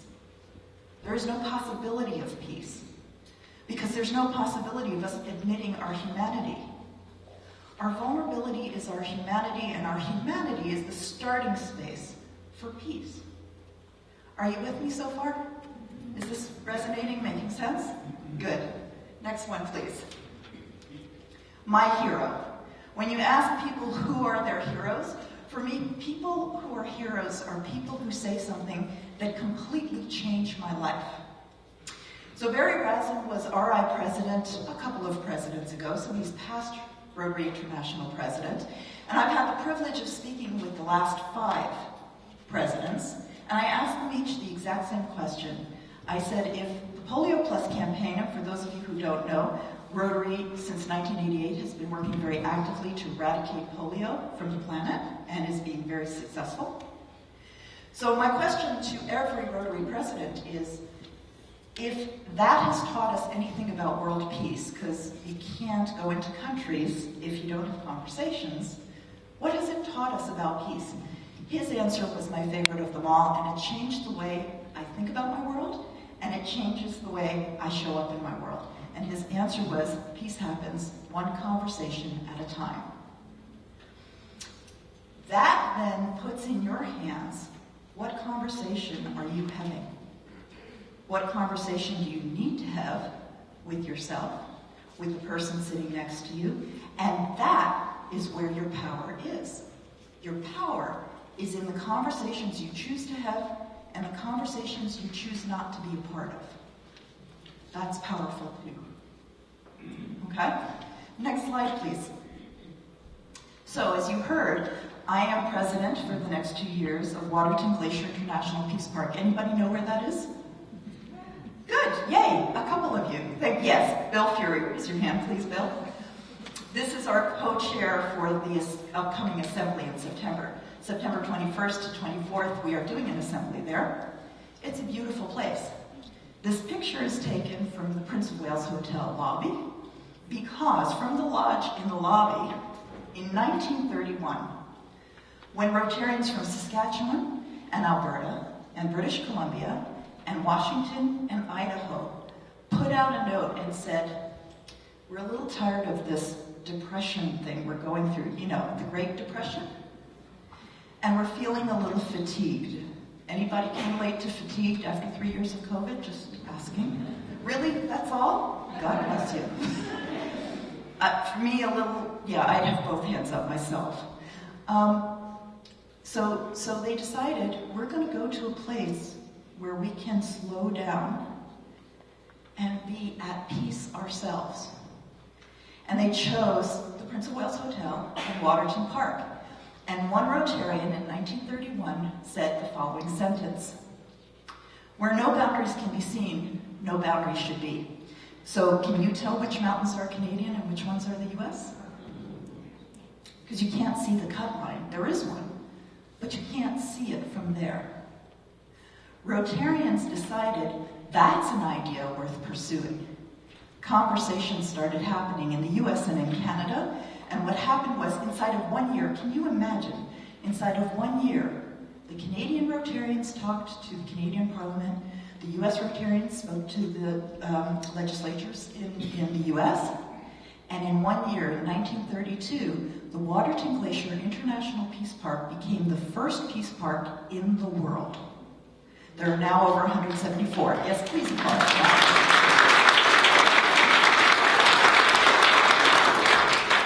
That park inspires peace. If you want to know what that feels like, if you're fatigued from COVID or anything else you're dealing with, come join us in September. That's all I'm going to say about that. Talk to Bill if you want to learn more about that. Bill, are you good with that? Excellent, thank you. Right? So we have a shared landscape between Canada and the US and with all of the Indigenous peoples throughout that land. They are the keepers of that land. Next slide, please. So we have a need for conversation. Next, please. Our need for conversation is because we have a current climate that starts with fatigue. Next. Next. Polarizing issues. Anybody experience that? A couple of you, yes, thank you. Right? Polarizing issues that I react to. I turn on the news and I react. And I react with the anger that David so clearly presented to us, that can go to rage quite easily, so I don't watch the news very much anymore, because that's not where I want to live. Next, please. Impatience with dialogue. Ever sit across from somebody who has a differing point of view, and you can't wait to share with them the truth? That would be your point of view? Know what I'm talking about? That's impatience with dialogue. Because until we're willing to really hear where truth sits in the middle of what you believe to be true, and I absolutely do not, and I know to be true, and you clearly are questioning me, until we're willing to listen and hear for capital T truth that sits somewhere in the middle, we're going to have a problem. Because we're not going to have the dialogue that will get us to the peace that we all so want. Next slide, please. Ongoing stress due to global pandemic. Anybody? We are stressed beyond imagining, and part of the fatigue that we're feeling right now is because we've been stressed and carrying survival for 3 years. When we operate on survival, we're operating on adrenaline, and whether we knew it or not, for 3 years we've been depleting our resources. And so now somebody says, could you just take this over to the high school? And my outside voice goes, sure. And my inside voice goes, oh, are you freaking kidding me with this? Enough already. Because we don't have capacity anymore. You know, most of us have some level of capacity to breathe and to do something else. That's resilience. But we don't have that capacity anymore because we're all spent. And we're spent because we've been in survival mode and running adrenaline, and we need some time now. So we need to be kind with ourselves, and patient with ourselves, and kind with each other, and patient with each other. Am I telling you anything you don't know? Absolutely not. But what I am going to say is I'm going to give you permission to do that if you haven't given yourself permission yet. Because we need permission. We need permission to slow down to the pace of recovery at the moment, because that's where we all are. And conversation gives us a little bit of that breath. Next, please. So the polarizing opinions happen at next. The individual Rotary level, I usually give this talk to Rotarians. So the individual level is me as a Rotarian, you as a Rotarian, but the truth is it's me as a human being, you as a human being. Then next, please. It can happen at our club level. So whether it's a Rotary club or it's our community level, it's whatever club we belong to. It's whatever group of people that agree with us. Now what was happening in Rotary is people within the club were having this problem of polarized issues. So Rotary in general supports vaccination because of the Polio Plus campaign. Do you know how many Rotarians didn't know that the plus stood for any other vaccination that is necessary we will give money to as Rotarians? And Rotarians who felt very strongly that the vaccination was wrong, can you see how that would now really polarize a club? This talk was born out of District 5080 not knowing what to do, and clubs being torn apart, just absolutely torn apart and polarized. Next, please. So at the district level, in other words, if you go one up, so for you it might be government, local government, the next level of government, whatever that next level up that is kind of the district, it's larger than us, but it's not the whole globe. And then the next one hits the global level where we have news all the time, right? We're getting information about what's happening in the Ukraine. We're getting information about something that's going on over there that certainly does affect us, but it's affecting us deeper and harder than it otherwise might because of what's available to us globally. Next. And next. So the question is, how do we have peaceful conversations? I started looking into this. I run Peaceful Conversations because of the work that I do. I work very much in creating group conversations that create space for everybody. But what I discovered is that Dan Oswald has what he calls hot topics. Hot standing for honest, open, and transparent. It could also be a hot potato topic. So I put the two together and I said, well, we've got some pretty strong hot potato topics. And the only way our clubs are going to get through this is if we have honest, open, and transparent conversations. We're going to have to, right? Are you with me on this? Yeah. So how do we do that? Well, we do that with group agreements. Any conversation we're going to have, we need to start with group agreements. And a group agreement is not a rule. Because a rule, believe me, if you phrase rule, the rebels in the group, anybody else a rebel? I am. Yeah, thank you. Hey, so now see, I ask questions and hands go up like this. I ask the rebel question, boom! That's the rebel right there, right? Because that's what we push against. And there are people who naturally push against. We need those voices at the table. We need the voices of the push against. We need the voices that disagree with us at the table. We can't be singing to the choir because we're not going to get peace that way. We're not going to find capital T truth that way. So what we're going to have to do is we're going to have agreements that work with all of us in order that we might sit together and hear each other. So, next. These are some of the group agreements. Starts with confidentiality. We're Vegas. What's said here stays here. And there's a reason for that. If I think I'm going to say something and you're going to go off and you're going to say, well, you know, Maria said this, am I going to share my point of view with you? Probably not. Because first of all, I don't want to be identified. I certainly don't want to be quoted. And most of all, I don't want to be misquoted. I don't want you to put something in my mouth that I never said, and I'll never know it. So we've got to agree to confidentiality. We are safe in the space only if we know nobody is going to take away a story that doesn't belong to them. Confidentiality means the story I tell is my story to tell. Now, it doesn't mean I won't talk about something that I was really intrigued by, but it's got to be my story. Somebody was talking about this, and it got me thinking that I'm on my story. I'm not on their point of view. Can you hear the difference? So that's a really important key piece. Next one up, please. I speak. Have you ever sat at a table where it's you with one other person, and then that one other person says, well, we all think, or everybody knows. You know what I'm talking about? And right there, you're shut down. Because you're not everybody and you disagree. And you're suddenly made to feel an outsider in the conversation. So it's got to be a group agreement that when I speak, I say I. Now, because we're so used to saying we all, does it always happen this way? No, but that's what facilitators are for. We don't have to worry about that. What we have to agree to is our willingness to speak I. Because then it's me talking to you, and it's not me talking to the entire other community that I don't know about. Okay? Next. No judgment or unsolicited advice. So let's just talk about judgment and unsolicited advice. Have you ever been given advice when you didn't ask for it? Oh, yeah. Okay, everybody's had that experience. How did you feel? Angry. Yes. Whoever said angry, absolutely. Do you know why? I'm going to share with you what happens that we're not even aware is happening. When somebody gives me advice that I don't need, they're rescuing me. They think I need the advice. They're rescuing me. And there's no rescue without a victim. So by giving me advice that I didn't ask for, you're telling me that you think I'm hopeless and helpless.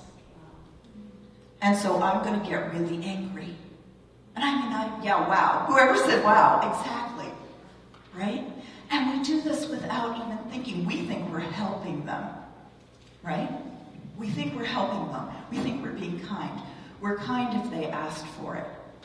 If they didn't ask for it, we're kind to stay quiet and listen and hear for the truth that is in what they are saying. Because they're telling you something about their experience.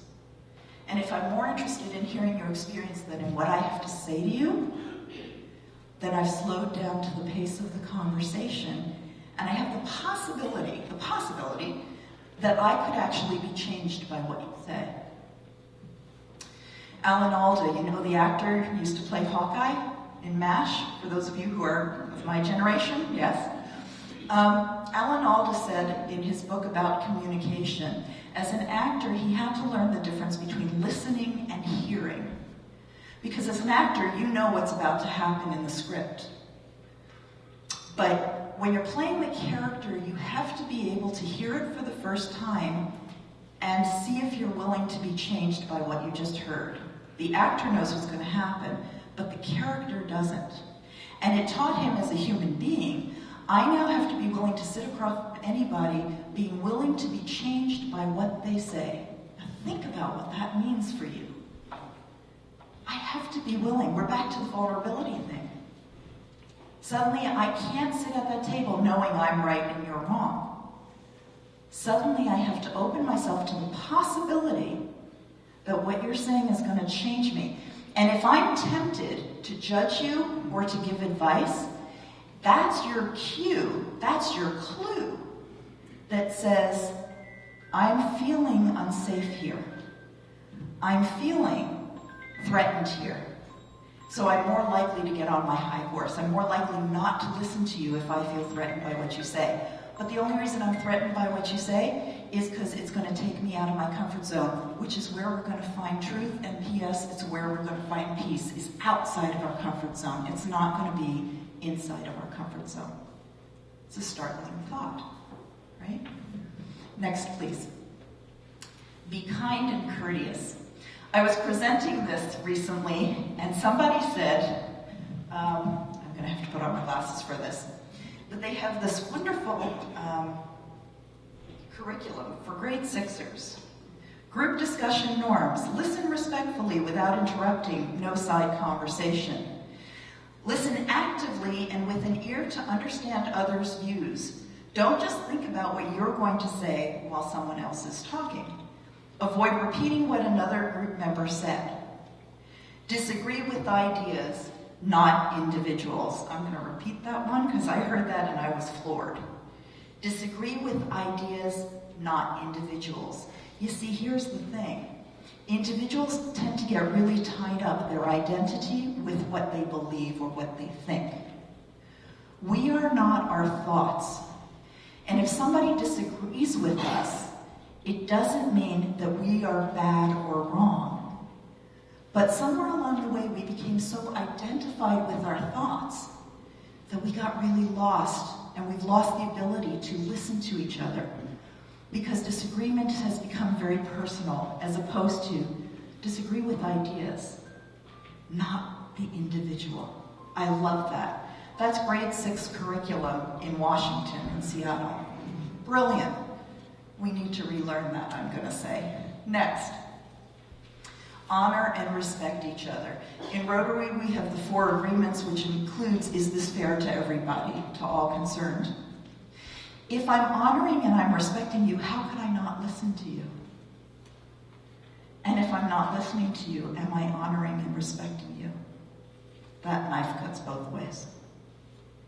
So if I'm dedicated to honoring and respecting and inclusivity, next one please. If I'm dedicated to this, and I want to include you in this, then I have to open to hearing you. I have to open to listening to you.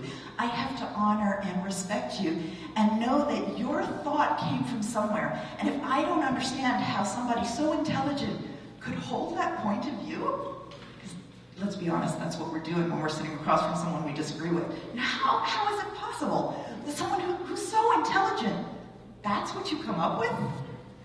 So my question becomes, help me to understand how you've come to this conclusion. Help me to understand, because I really don't. Is that respectful? Help me to understand how you came to this conclusion. Build me that bridge. Next, please.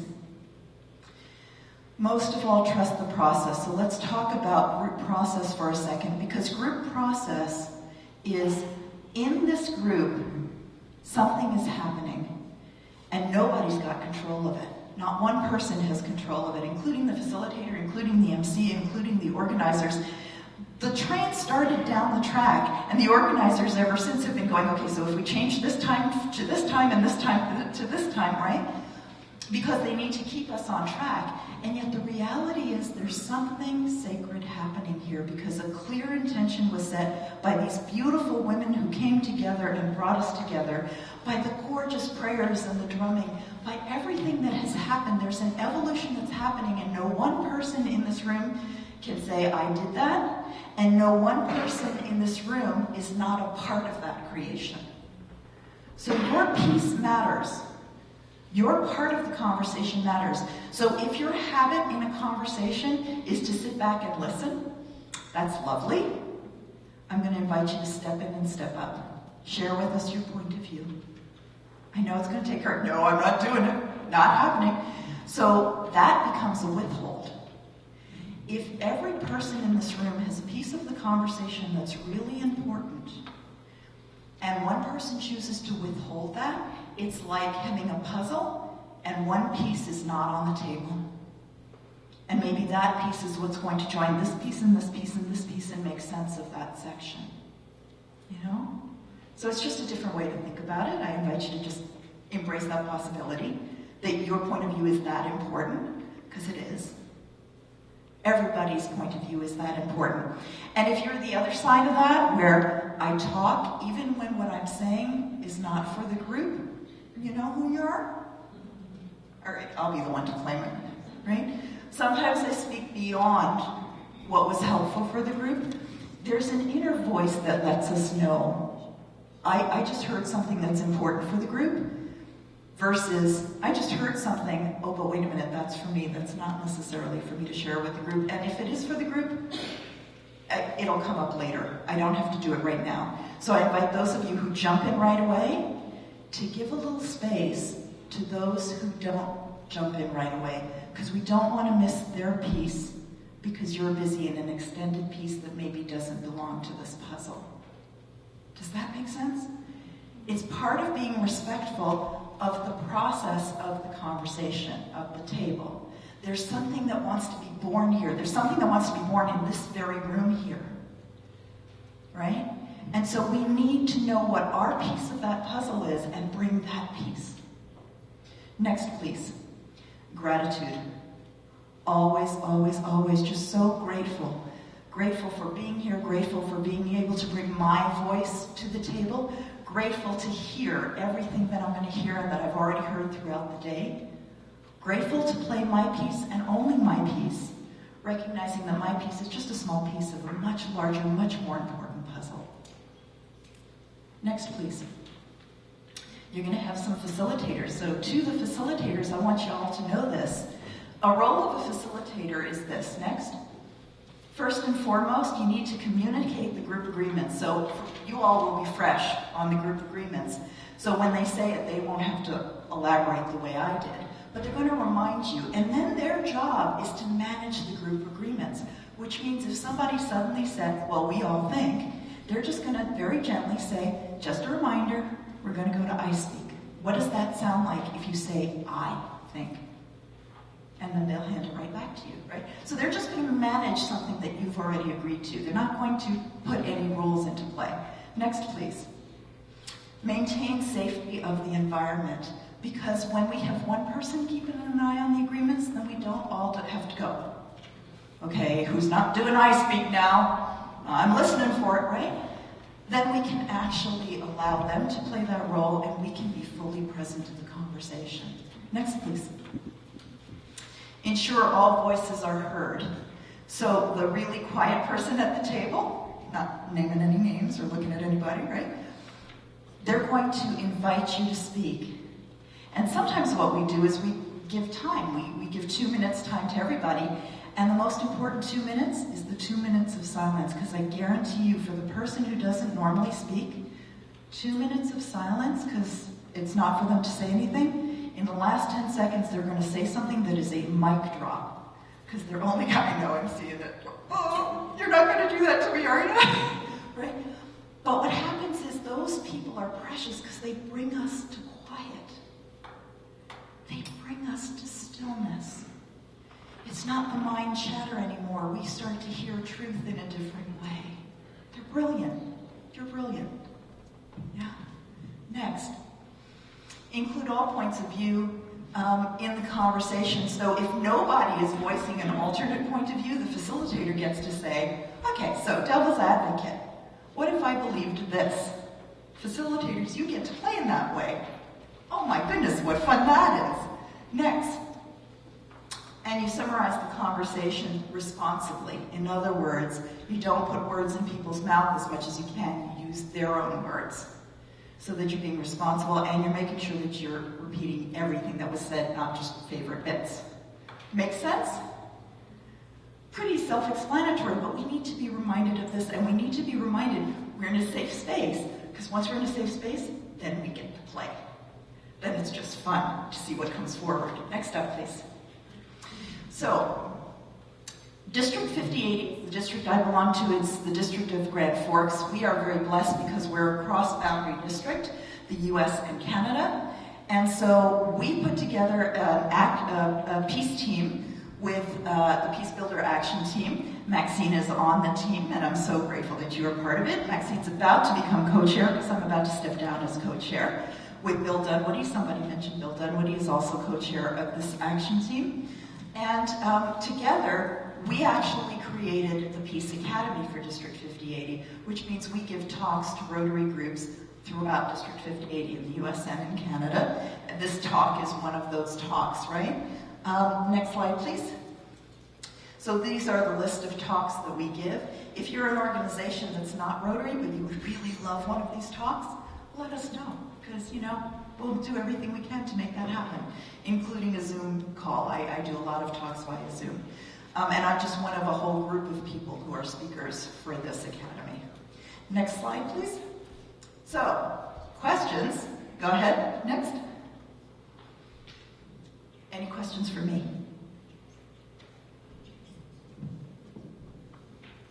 Really, I just flattened y'all?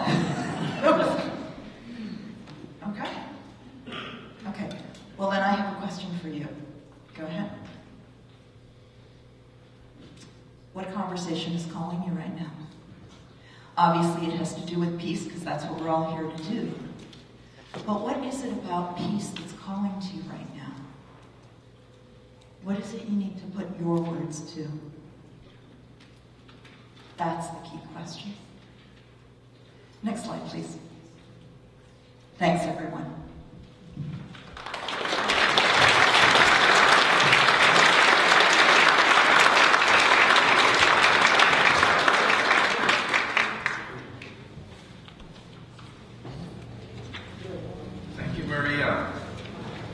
Maxine Ruzicka is now going to explain the breakout sessions in your groups that we're going to do now.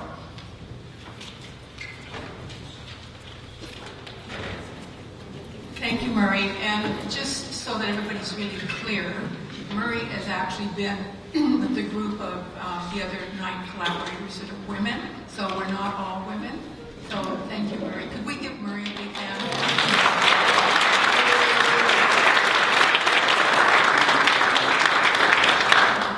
So our next piece of this presentation is we're going to have paired conversations amongst everybody in the room. And each table actually has a facilitator for this. So with those facilitators, please stand up so your table in the room can see who you are. Every table has somebody already identified. Perfect. And, we've talked about, this process that we're going to follow, and Maria has definitely alluded to a good part of that. And what we're going to do is, first of all, your facilitator is going to make sure that as a table group that you also agree to the group agreements that she just talked about.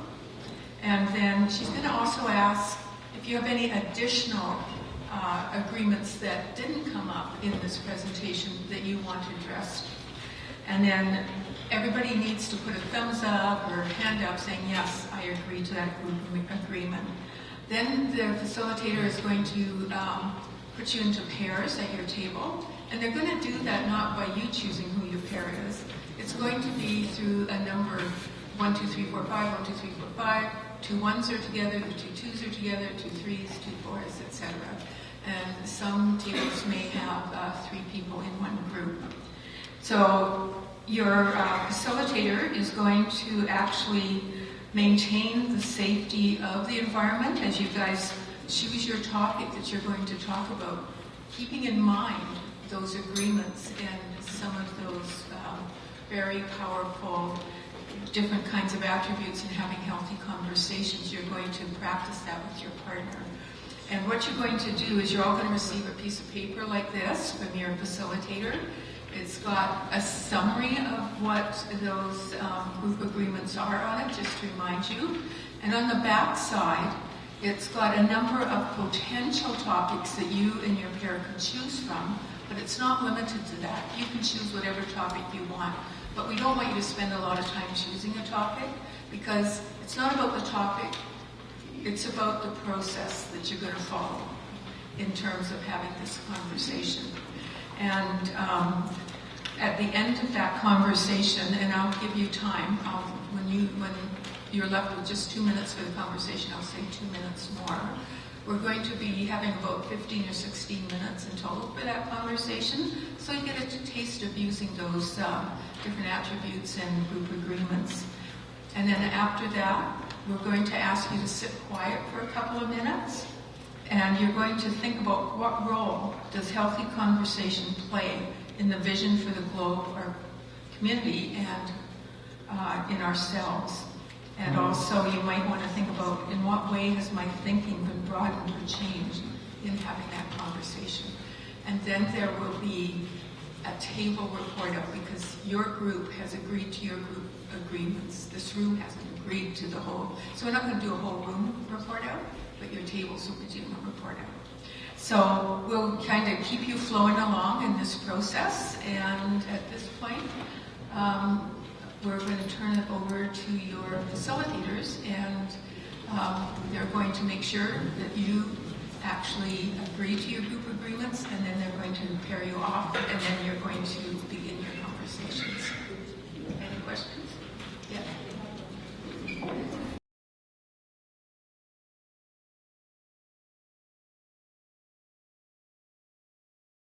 That really, sometimes that conversation going around the circle could last an hour, because you continue, and you can pass, but then the next time it comes your way, you can add something. It's not to reiterate or to rebuttal somebody else's comment. It's something that you internally want to share with the group that you are, and it's a very powerful activity to do. So we thank you for that. Next, I want to call Maria back here for a minute, because during the intercession of starting this activity, she did get a few questions that she wants to answer, and then we will be calling the Doukhobor choir.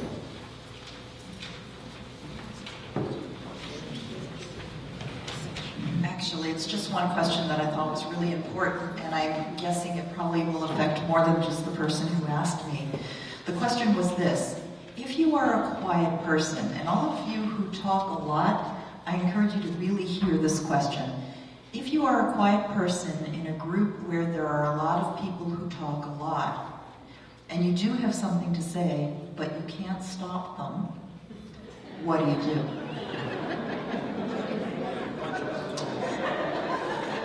So I'm going to tell you the answer that I gave her, and then I'm going to invite each and every one of you to do this, whether you are a talker or not a talker.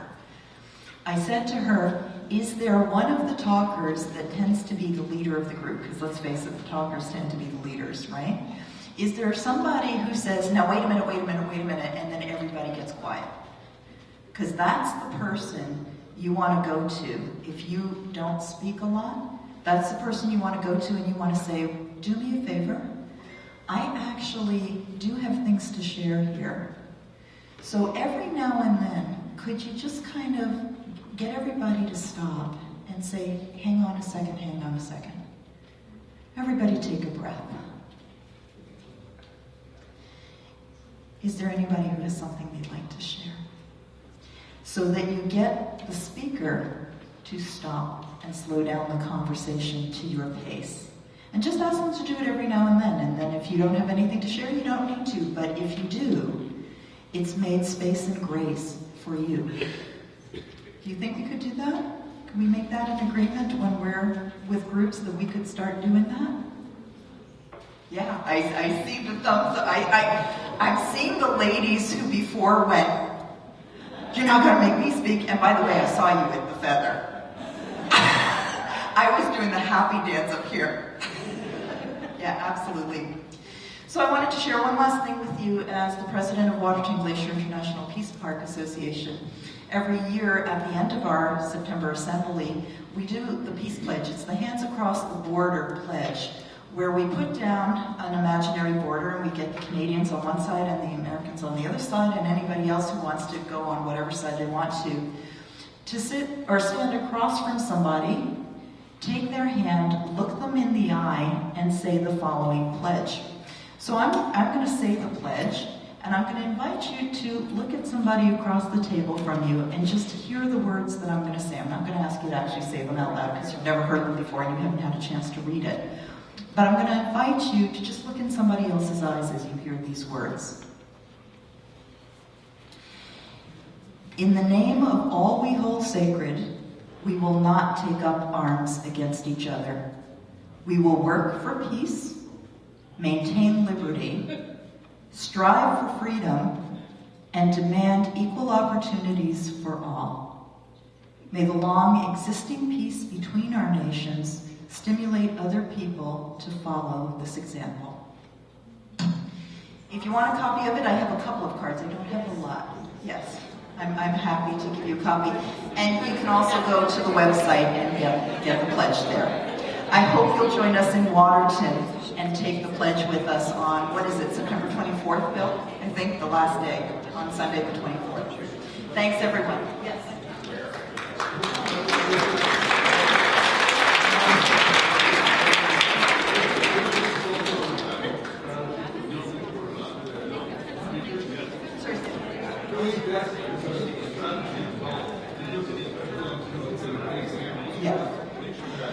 So what was just said is raising your hand.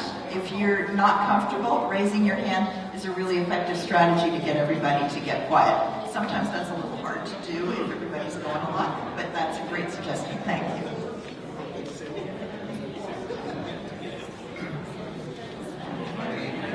Maria, thank you, Maxine, and thank all of you who maybe stepped out of your comfort zone and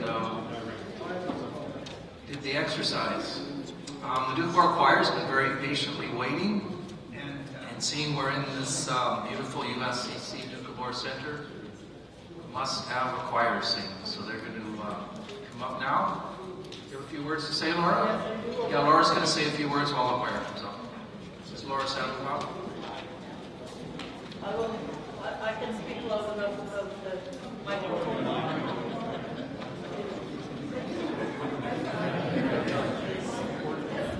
I guess I gotta listen, eh?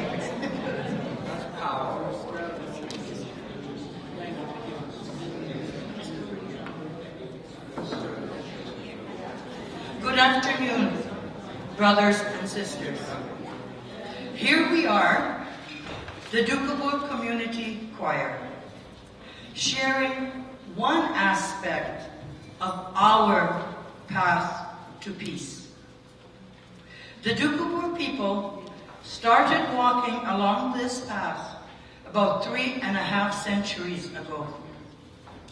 We stepped forward to live our principle that we are one global family, that we have no enemies, that the Spirit of God, the Creator, the Divine One, Baha'u'llah, Allah, whatever name you choose to use, is within each and every being.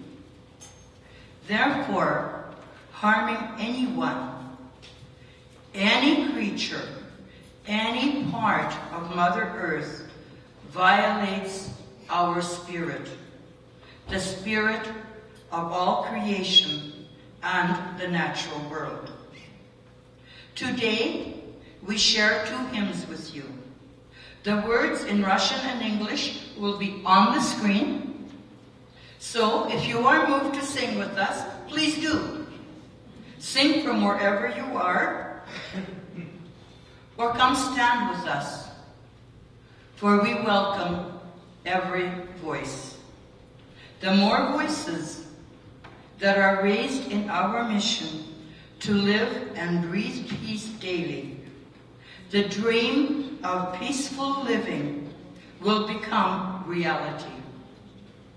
And we will sing and walk and talk and live as one global family in unity, in justice, in love, in harmony, and in true peace. We continue the legacy of our ancestors to participate when and where we can to share our piece of peace. We thank you for inviting us, and we thank the organizers, the participants, and the speakers for sharing their piece of peace. Our first hymn expresses our gratitude for the blessings of our world and urges all humanity to love and cherish all that exists. Счастлив тот, кто любит все живое. Blessed are we who love all living creatures, led by Larry Curtin.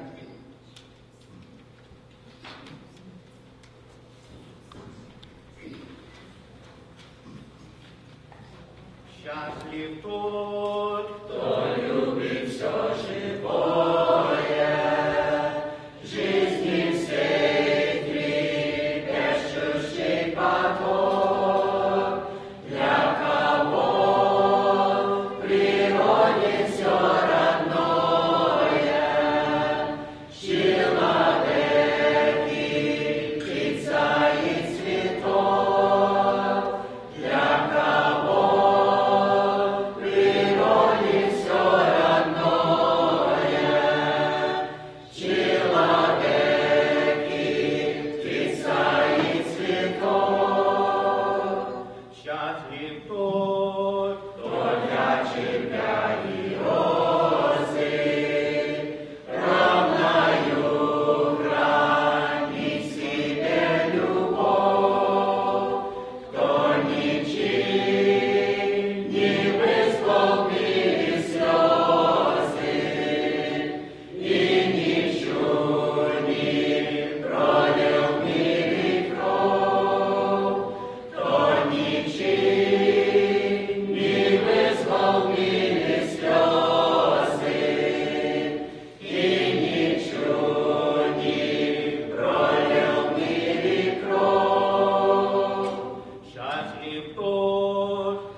unite into one family and work to create a world where war and violence are no more.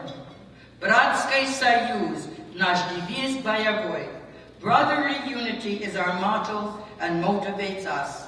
Led by Larry Kernan.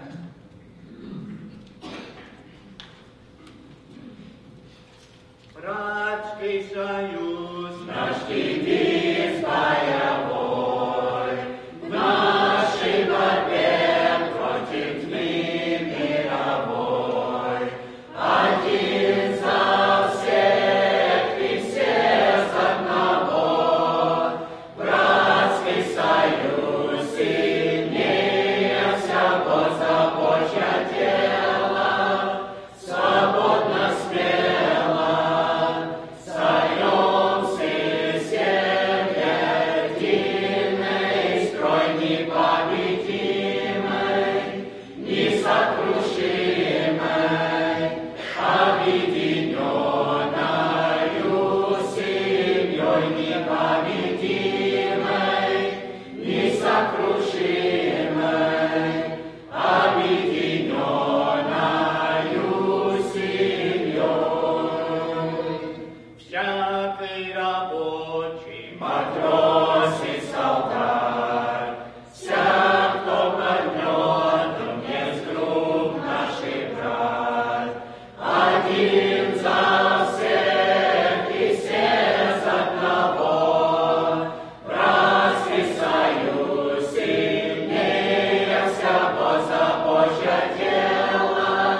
Свободно, смело, сольемся все в единый строй непобедимый, несокрушимый, объединенною семьей непобедимой, несокрушимой, объединенною семьей. Немец, японец, китаец, француз, всех приглашаем в духовный союз. Один за всех и все за одного. Братский союз сильнее всего забочье дело. Свободно, смело, сольемся все в единый строй непобедимый, несокрушимый, объединенною семьей непобедимой, несокрушимой, объединенную семьей. When we're united in effort sincere, heavenly kingdom on earth will appear. We'll stand for one and one for all two, in brotherly unity, faithful and true for true endeavor. We'll stand together in love united, brotherly, all firm and loyal, in peace and toil, in one united family, непобедимой, несокрушимой, объединенною семьей.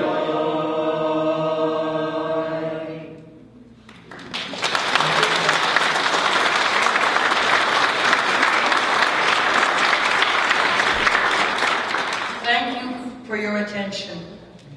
To those who wish to join their voices with ours, we invite you to come to choir practice every Wednesday at 6 p.m. right here. This is our opportunity to carry on the legacy of our parents and grandparents by sharing our story, our ideals and principles, our faith and understanding with each other and the wider community. Bless you all, and thank you again to those who took time to put this event together, and all who participated in any way. Спасибо, Господи.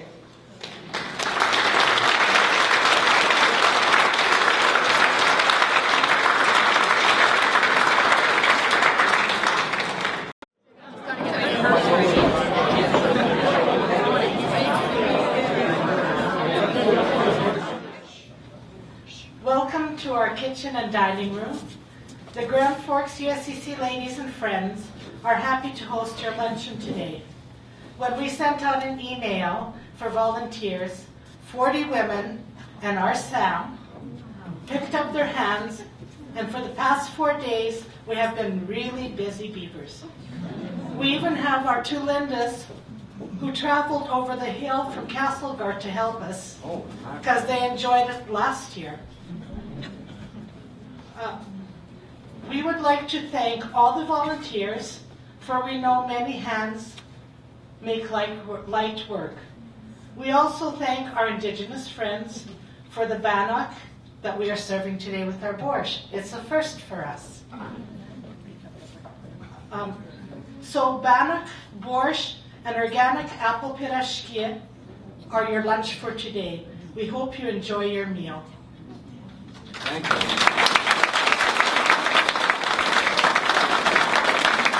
Now we'll ask the ladies to ask for the blessing, please. Everybody rise. Господи, благослови. Отче наш, Ты есть на небе и на земле.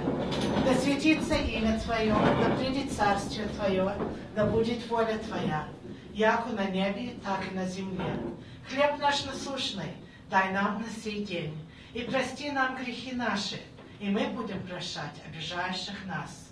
Не допусти нас, Господи, до искушения, приведи нас, Господи, во спасение, яко есть Твоя сила и воля, Богу нашему славу.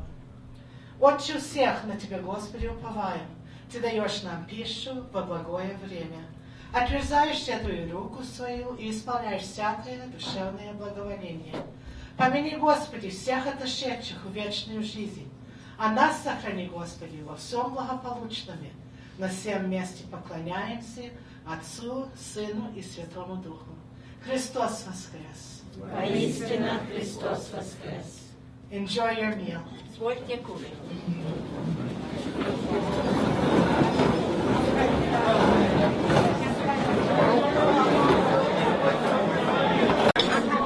You're having coffee? Yes. I talk on the street. So can we try it for 10 minutes? Sing in the You better drop more of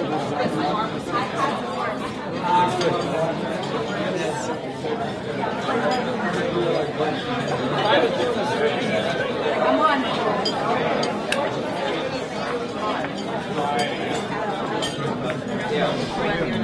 It's going to be the special. As comes the breath of spring. Thank you.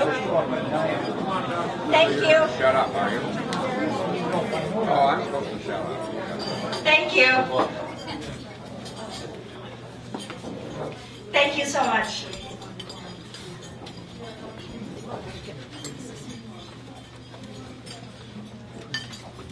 We won't be long, we promise you.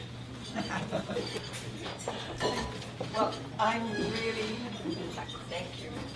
I'm really happy to be able to introduce Rocio Graham. She's fairly new to our area, although her family has visited here often over the years, but she settled with her family in Christina Lake 2 years ago. So Rocio, yes, thank you. Rocio is a multidisciplinary artist based in Western Canada. She studied at Emily Carr University and obtained a Bachelor of Design in Photography in 2017 at the Alberta University of the Arts. Arriving at the intersection between art and science, her art practice is influenced by her cultural heritage, ancestral ways of knowing, interest in life cycles, and knowledge of botany. She has mentored emerging Black, Indigenous, and people of color artists across Canada with Arts Commons, Alberta University of Arts Students Association, Santa Rosa Arts, and G44 Centre for Contemporary Photography. She is the founder of Santa Rosa Arts and Healing, located in British Columbia, where she runs art residences around themes of non-human connections. Her work has been acquired by Saks Fifth Avenue, Banff Hot Springs Hotel, and the Alberta Foundation for the Arts Public Collection. Her writing musings have made it to the passages of Photo Ed Magazine, Luma Quarterly, Snap Magazine, Work Show Pro Blog, and Yokas Press and TMG. So we're very happy she's going to say a few words to us.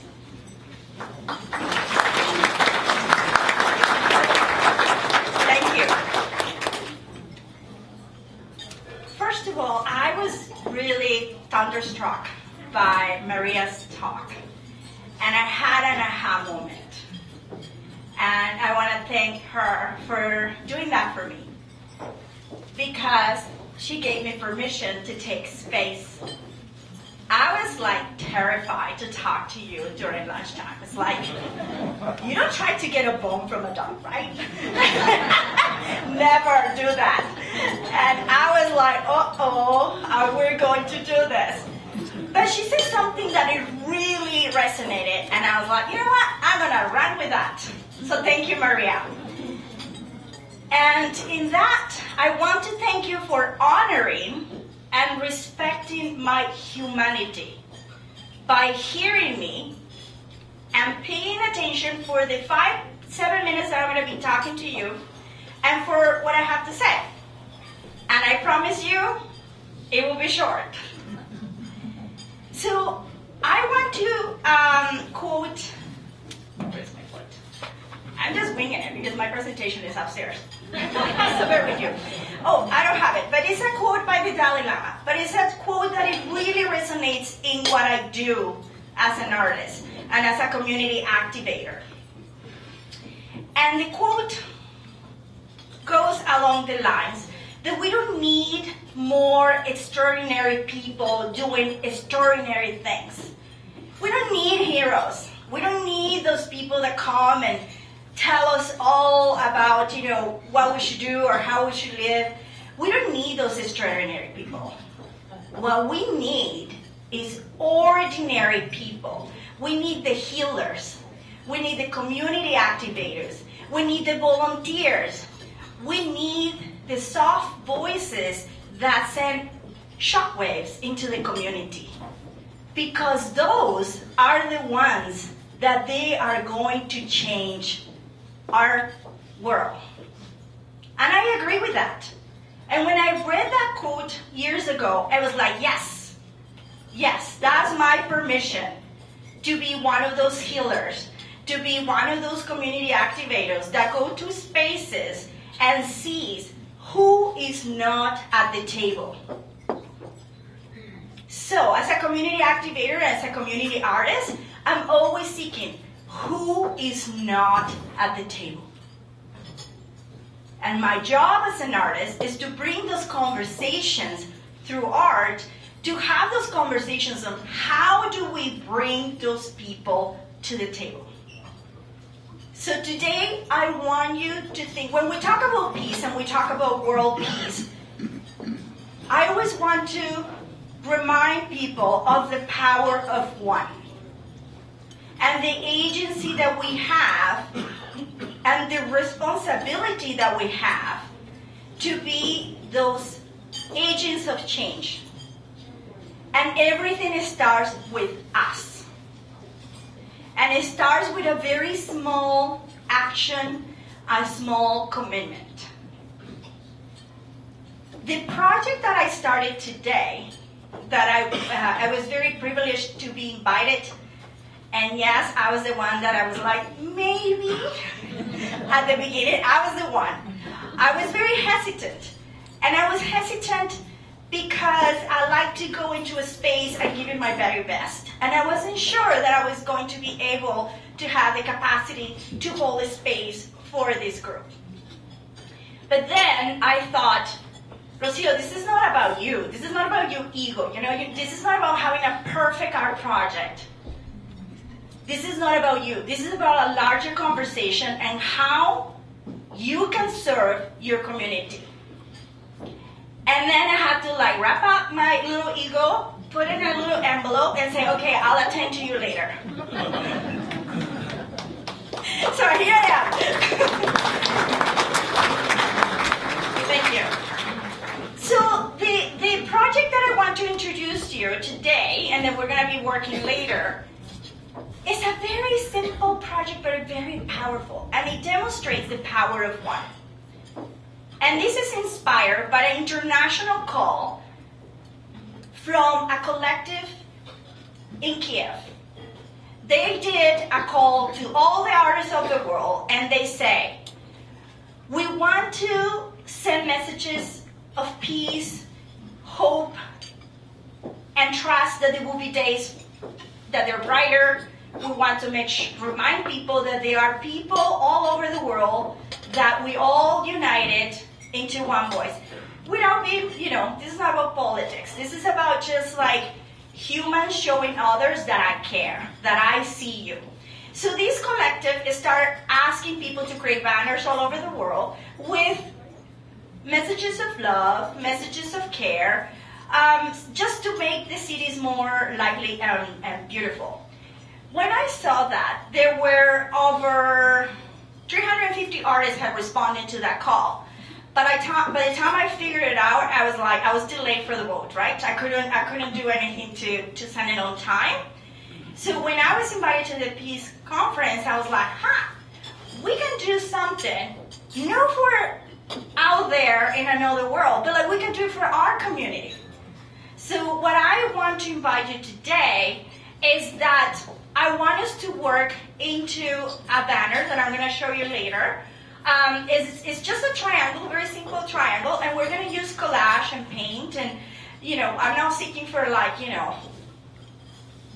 trained artists of the world. I just want honest, loving, caring, fun, that we put our intention in these banners. And we can put words or we can just put images. But the idea is not the banner what it matters, is the commitment that I hope that through the conversations that happen today and those reflections that we have, that we think about what can I do in my life, with my family, with my community, with my school, with my work, to start a process of peace. And it's about that small commitment. I know that for me, my commitment is a reminder today, is that to listen openly, to listen with my heart, with my eyes, with my ears, with my body. And that is my intention that I'm putting today from this conference. So I hope this is an invitation for you to think about what is your commitment. Look around your life. The opportunity for peace is right there. So what can we do individually to send that intention? So it could be a message of hope, a message of peace, or it can be something that you really want to commit to. And you don't have to share with other people if you don't want to. It can be just very personal, it can be very symbolic. And at the end, when we have all these banners, we are going to put them in their community, in public spaces, so everybody can see that what happened today is powerful. That what's happening today is medicine.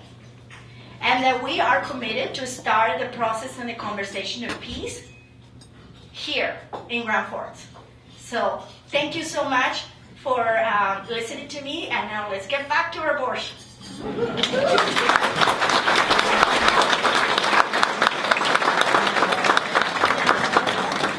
Thank you. Thank you.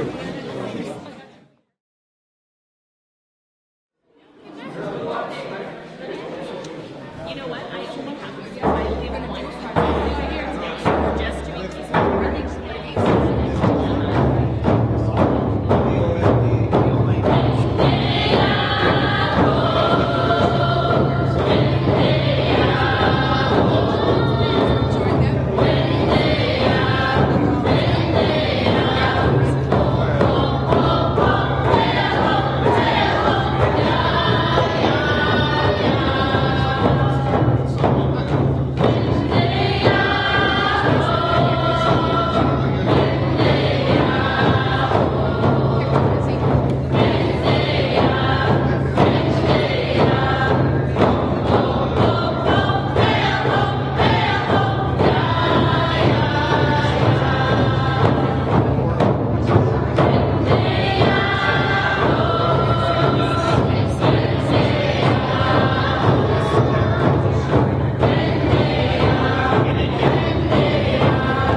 I'm Victoria. I'm president of Boundary All Nations Aboriginal Council. These are some of our Boundary Heartbeat drummers. I do have a few extra drums here if somebody would like to come and drum with us. That was Windy Aho, the morning song. And that's usually the beginning, new starts. We like to think not just morning, but daybreak. So we're going to do the Woman's Warrior song next. I always get reminded by my friend Joan to add where it comes from. The Women's Warrior song comes from the Lillooet Nation. It started back with Idle No More, meaning Indigenous people having a voice, having equal rights and being heard and all coming in as a nation. We sing this song just to bring everybody together. It's a very powerful song. You'll notice my one daughter, Carrie Ann, here, she'll do 4 drum beats to begin with. She gets us sort of, I guess, paying attention, and then we'll join in. I have my other younger daughter here, and 2 of my grandkids drumming. Okay, thanks.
It's a song sort of providing guidance for people that have traveled here from a distance, providing guidance for others that we've lost recently for their journey home. My son has a dear friend that was being put to rest today, so when we do this song, we're sending our prayers out for everybody for safety, and safety for any of your families that are traveling anywhere.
chance to do this beforehand because I was still down in the food area.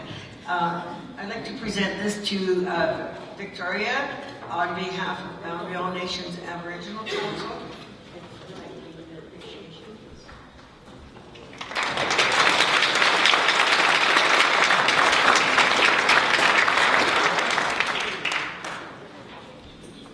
Okay, thank you, drummers. What a nice way to bring everybody back upstairs.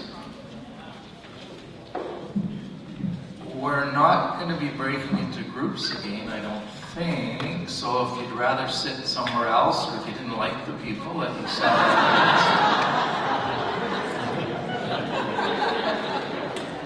You should make peace with them. Do you guys want to sit down in the back there, or what's your comfort level there? A lot of people are standing. Larry, thank you for doing that. I think I led you straight. That is the next slide. Thank you. So it's a pleasure to include youth in today's program. And Natalie Herbert, along with some of her students from the high school, the Global Citizenship Club, will be sharing on what they've been up to the last while. So if you guys would like to come up.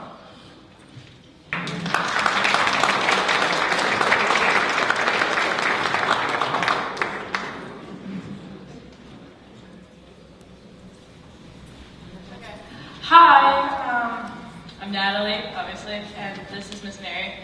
The other students weren't able to come today, so I'm here. I just joined Global Citizenship this year, so it's been going pretty well. Can we go to the next slide, please? Yep. Okay, so who are we? We are a group of students and teachers who believe that we can make a difference in our community and around the world. The club started in 2013, and I'm going to be presenting a few things we have done to raise awareness within our school community. Next slide, please. So the Peace Initiative supporting Ukraine. Last spring, we raised awareness of the war in Ukraine through bulletin boards and raised money to support those impacted by war. I know that's a big thing going on that's probably affected a lot of people, and it's sad those things happen. Next slide, please. Oh, yes. Okay. Peace initiatives. On September 21st, 2022, our school celebrated World Peace Day by creating a banner of peace flags to hang outside. That was actually really fun to do. These are all fun to do. I remember doing that. Next one, please. Oh, the peaceful. So we got a peaceful for our school recently. We had a ceremony this Thursday, which was really good. And there's some pictures up there, which is cool. Peace polls remind us to think, speak, and act in the spirit of peace and harmony. Our poll has made peace prevail on Earth in 8 different languages, which that's pretty cool. Next slide, please. Indigenous activities. Truth and Reconciliation Day. We have been reorganizing Orange Shirt Day for years and host an assembly to raise awareness. And then Louise Riel Day. We have trivia and Bannock in the Indigenous Education Room, raising awareness for how Louise Riel shaped our country. In my school, actually the random fact, the Indigenous Education Room is like my favorite place to hang out. There's always like snacks at lunch and stuff, and everyone's talking. It's a great place to be at lunch. Next slide, please. Red Dress Day. Every year in May, we prepare displays to raise awareness of missing and murdered Indigenous women and girls, to pay respect to the victims. We also do a Moose Hide campaign, which we distribute information and moose hide pins on May 12th to students as a way to end gender-based violence. Next slide, please. Poverty / food security. Every year we hold multiple food drives to support our community. We have also started an initiative donating hygiene kits to the food bank every year, as there are items that are highly sought after by the people who utilize the food banks. We support fair trade and sell candygrams every Valentine's Day, with proceeds going to many different causes. This year, the money went to support the victims of the earthquake in Syria. Is that how you say that? Yeah. Sorry. Next slide. Animal rights. So last Halloween, we had a Halloween bake sale this fall to support the Feline Rescue Society. That was pretty cool. I helped out at that. Next slide. Human rights. So this is every year we host an annual Amnesty International Right for Rights letter writing event on December 10th, Human Rights Days. Sorry. This International Women's Day, our group raised $300 with a cupcake bake sale. The proceeds were sent to Unite for Iran to support Iranian women and basic civil liberties. Over the years, we have done many fundraisers to support disaster relief around the world. Next slide, please. Environmental. We've organized garbage cleanup days, participated in climate marches, campaigns to help reduce plastics in the ocean, and organized a Wands for Wildlife campaign. Miss Mary can probably speak on that a bit. I'm not too sure. I wasn't there for the Wands for Wildlife. Basically, last year, one of our students, they found a campaign where when animals, or I guess birds, are affected by oil spills, kids or anybody can donate their old mascara wands, and so we collected them and had kind of like this draw prize, but then you send them back to the organization and they use the mascara wands to get all the, it's a really good way to get the oil off of the animals. So that was a student initiative. Yeah. Next slide, please. Oh, back a little. Back one slide, please. Right there. This year is the first year we have done a clothing swap within our school to reduce the amount of clothing going into our community's landfill. I will say that was a great idea. I had a whole trash bag full of just free clothing. It was a great idea. Next slide, please. The Ecuador service trip. In 2017, our group did a lot of fundraising and was able to travel to Ecuador to work with the local community, digging ditches to help build a water treatment plant. It was an incredible experience. Yeah, that's it.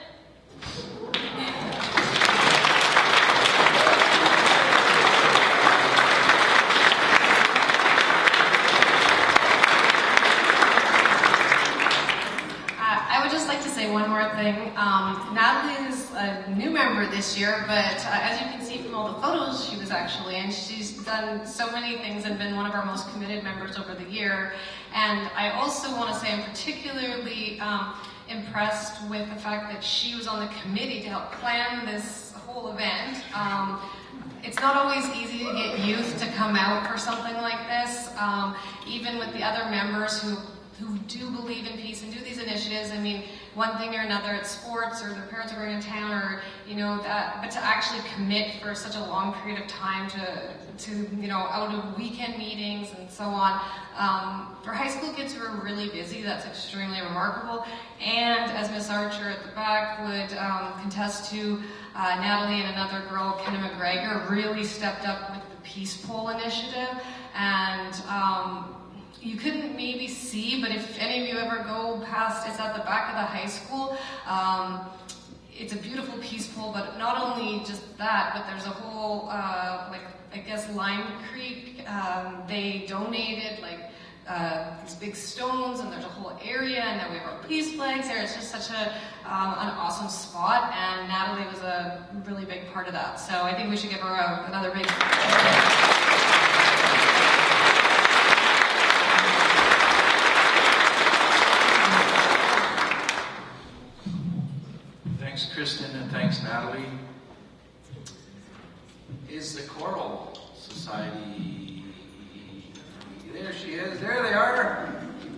come up, please? Hopefully everybody's been enjoying the incorporation of music into today's program, and we've got some more music from you, from the Grand Forks Choral Society, led by Kristen Ruzanzoff. And they're going to come up now.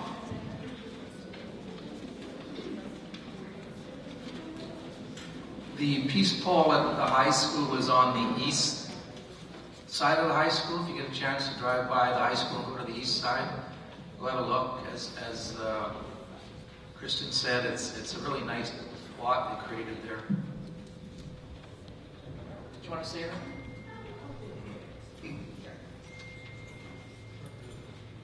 So this is our children's choir, which is made up of members from Christina Lake Elementary School and Purley Elementary School, and they are going to give you a gift of peace today in song, and then when they finish, the adults will assemble up here as well. Got that, adults?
want to stay, feel comfortable to stay. There's some music coming up right now that you might like to hear, so please stay if you like.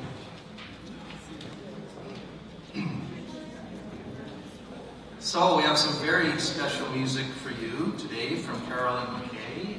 Caroline McKay from Kelowna is a prolific composer and arranger, recording 6 full-length CDs of original music. In addition, she has instructed Celtic harp to hundreds of beginning and intermediate students.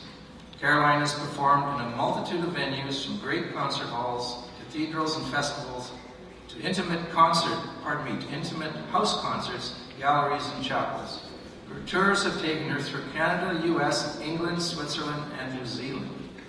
She's the director of High Spirits Music, Celtic Harp and Song. The music is dedicated to the upliftment of humanity and the unity of all peoples.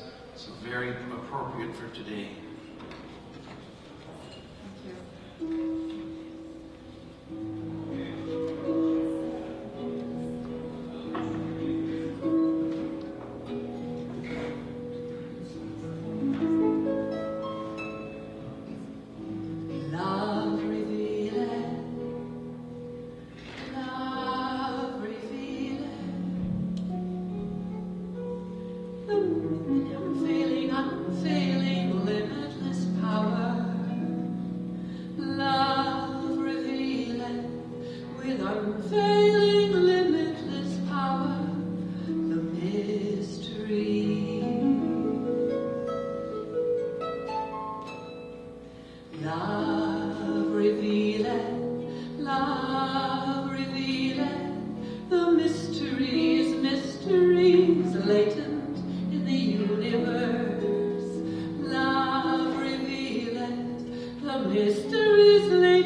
Cause all the problems.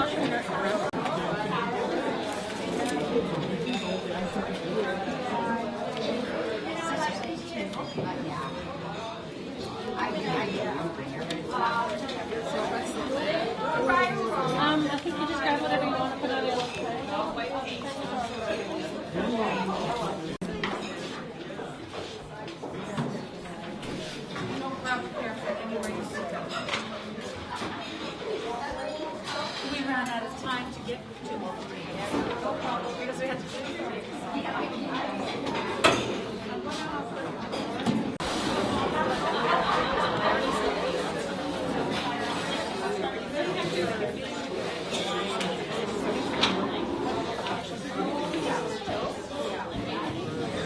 there lots of foreign shirts still?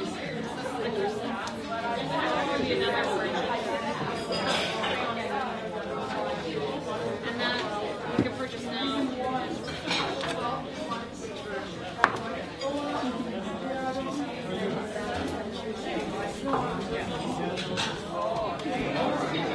There's yours.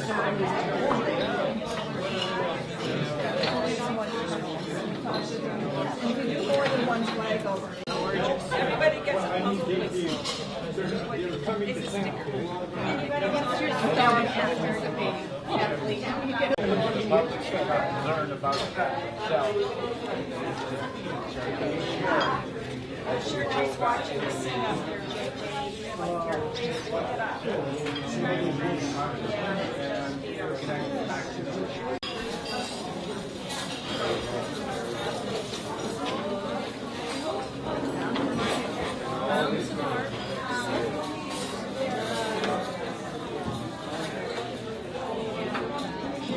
So when you're looking at it, are you looking at this part?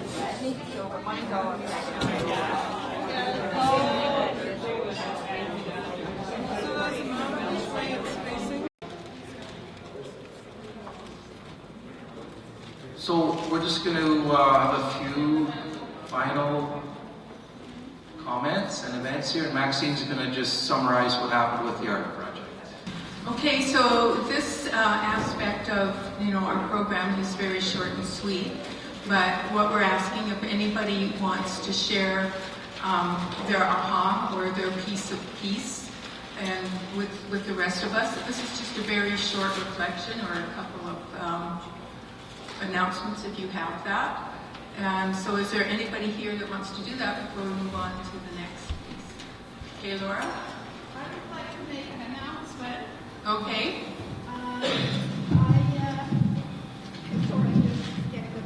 Hold on, I'll get the microphone. Oh, it's okay. Okay. The mic can't pick you up here. But I can't hear you. Up here. It's the independent booksellers. It's today International Day, so honoring independent booksellers that I'm sure everybody just absolutely supports. And I would like to give a pitch for this book, Stand and Guard for Whom? A People's History of Canadian Military by Eve Engler. You can see that kind of marking it up. And I think the reason that it is so really important to be aware that when we learn so much of what exactly is happening with the Canadian military, then we can go to our representatives and say, by the way, factually, this is what's going on. And please redirect military spending to the ever-increasing lack of homes for people to live in, ordinary people. In our area, in the Nelson area, the food banks are overwhelmed. Well, what is that saying? Is this what we've come to? And 1 in 5 children go to school without breakfast. So, demilitarize, decarbonize. Thank you. Thank you. Anybody else another reflection from the event? What is your piece of the piece? My piece of the is very wide and broad. But first I want to just say the group that I was facilitating, we had a good discussion, and one person was raising some concerns, and we were respectful and honorable. And I must thank everybody that participated in that group. It was easy to facilitate. And then I have 2 announcements. First off, Mother's Day. Mother's Day began as a walk for peace, not the giving of gifts to your physical mother. Therefore, 40 years ago, a group in Canada and a group in the US decided we were going to walk for peace. And we're still doing that. So on Mother's Day, the Canadians meet at Haines Point in Ossuis. Americans meet at the library in Oroville, Washington, and we walk to the border. Canadians will meet at 1 o'clock. At the border, we begin a program, 2:30, depending how long it takes for the walkers. And Americans walk a long way. And we have a program at the border that's been arranged. This year, we're actually got permission to have a picnic lunch on the grounds. So that doesn't mean you bring hampers and hampers of food. You bring finger food. And then we'll work from there. So I invite everybody to come and join us. It is important because at the border when we're meeting, people are driving through, they see us, they hear us. There's speakers, there's entertainment. And then the Boundary Peace Initiative is hosting a conference on June 17th. We're bringing in Tamara Lorenz from Ontario, and it will be an all-day conference, and I'm just still working out some of the details, but it will be at the Holy Trinity Anglican Church. We will start at 9 in the morning, and Tamara will speak in the morning on relating military spending and actions to climate change. Then in the afternoon, we are having a panel with a young person taking environmental studies, Peyton Maffei, and a local man, Graham Watts, that has worked on the mitigation of flooding, and Tamara, to bring it home. How does climate change affect us locally and regionally? And then we are going to end for at least an hour, we'll have to see how that works out, on having you tell us, or tell each other, how we're going to approach climate change. What can we do about it on a personal level, on a local level, and a national level? So that conference will be free. And of course there's going to be borscht and bread. So please come. Anybody else? So we have a beautiful harp here, and we have a beautiful Caroline to play the harp, and she is going to play another song for us. I know it's getting late, it's warm in here, but with those two beautiful things, we have to enjoy. It's been a wonderful day. I appreciate the organizers and everybody. And I'm delighted to finish off with one more song. I hope you might be able to sing along with me. It's called The Strangest Dream. It was written by Ed McCurdy. And it illuminated a lot of the 70s.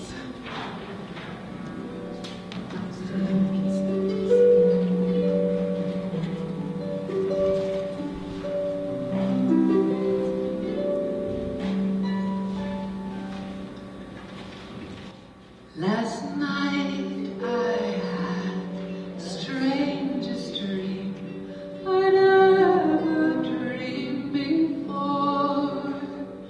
I dreamed the world had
people gathered and bowed their heads, and grateful prayers were prayed. The people in the streets below were dancing round and round, and guns and swords and uniforms lay scattered on the ground. Last night I had the strangest dream I'd ever dreamed before. I dreamed the world had all agreed to put an end to war. To put an end to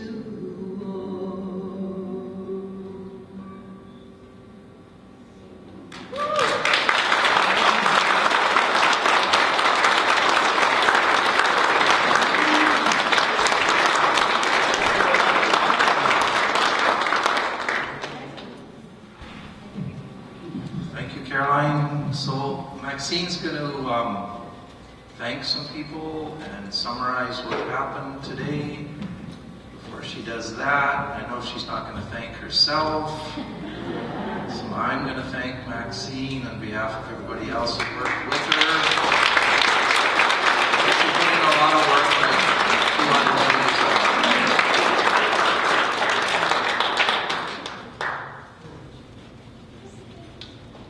So as you can all appreciate, this is not ever a one-person band, and there's been a whole group of people that have added to the richness of today. And I think, I was just reading some of the comments that have been left on the surveys, and if you haven't completed one, please do, and leave it on that back table right over there before you leave, because that will inform us, our committee, and possibly others that may join us, on what we're going to do for next year, because we're committed to making this an annual event for the next while.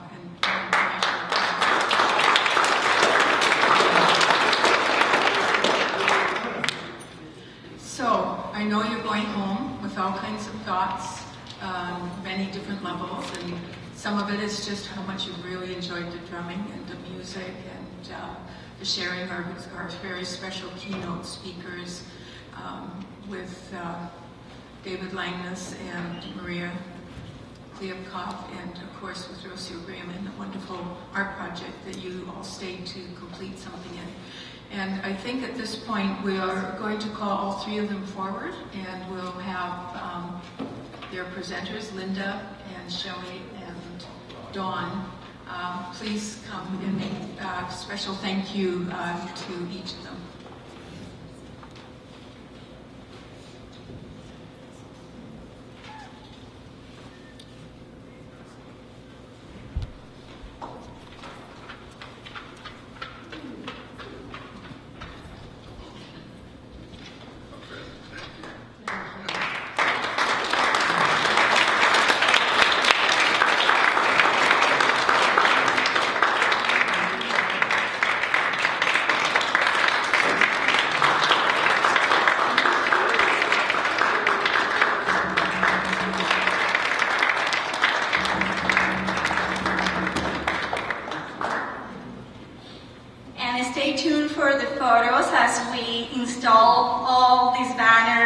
In town. I'm so excited to hear what the community says when we start having those questions. Who did that? Why is that for? And then we'll start talking about peace. So thank you.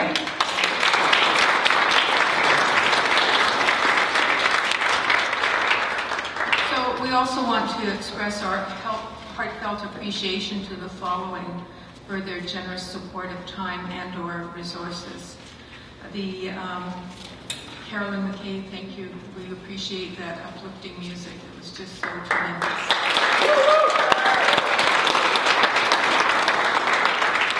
We want to really thank the Boundary Heartbeat drummers and the Boundary Métis community drummers. The door choir, as usual, never ever disappoints. And I really love the Van Forks Choral Society and their children starting, their piece of music to share with us. Everybody's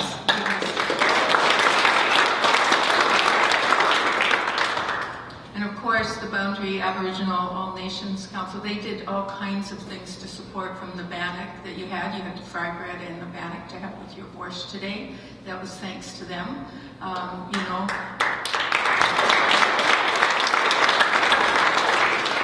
They're always a willing partner, and they are delighted to share their culture and some of their traditions with us, and we're all enriched because of that. There's a few people you wouldn't have seen here today that actually helped us in some developmental things, like how many of you remember our logo on our poster, with the green earth, with the earth in green, and showing the puzzle pieces. And if you really looked, you would see there's also the medicine wheel in those puzzle pieces. Those colors represent the 4 directions of the medicine wheel, and that was part of our Indigenous collaboration, giving us that input. So I'd like to thank Ben Masea for working with us through Beth and Lindsay, Novokshonoff, and putting that together.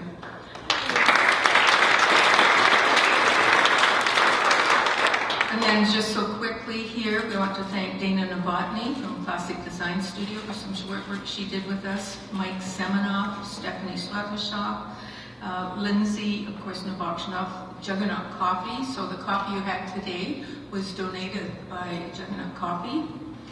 And of course, a big, big thank you to Les Johnson, our videographer, who kind of stuck with us all day. Thank you, Les. And this video will be out in before too long, and I think we talked about it might be cut into pieces based on the day, so you don't have to look at 7 hours of video if you wanted to find a piece. And I also want to give a shout out at this moment to Les, because he also videoed the whole Peace Pole dedication ceremony at Grand Forks Secondary School on Thursday afternoon.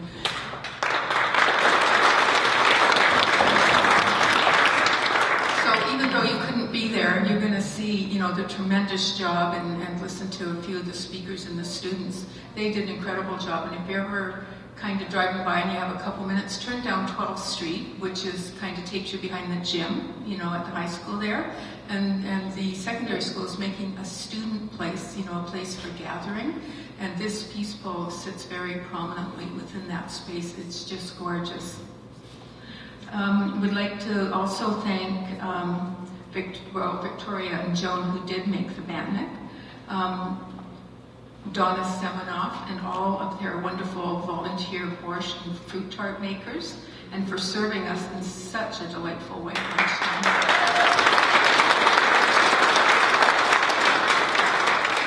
Now I see that we still have some table facilitators here, and they were really very helpful and instrumental in helping with that piece of conversation. It's really important as participants, you're just not sitting and listening, that there's a piece that you're interacting with one another, and they all did such a wonderful job. So if I could get you guys that are here to stand up, and I want to thank,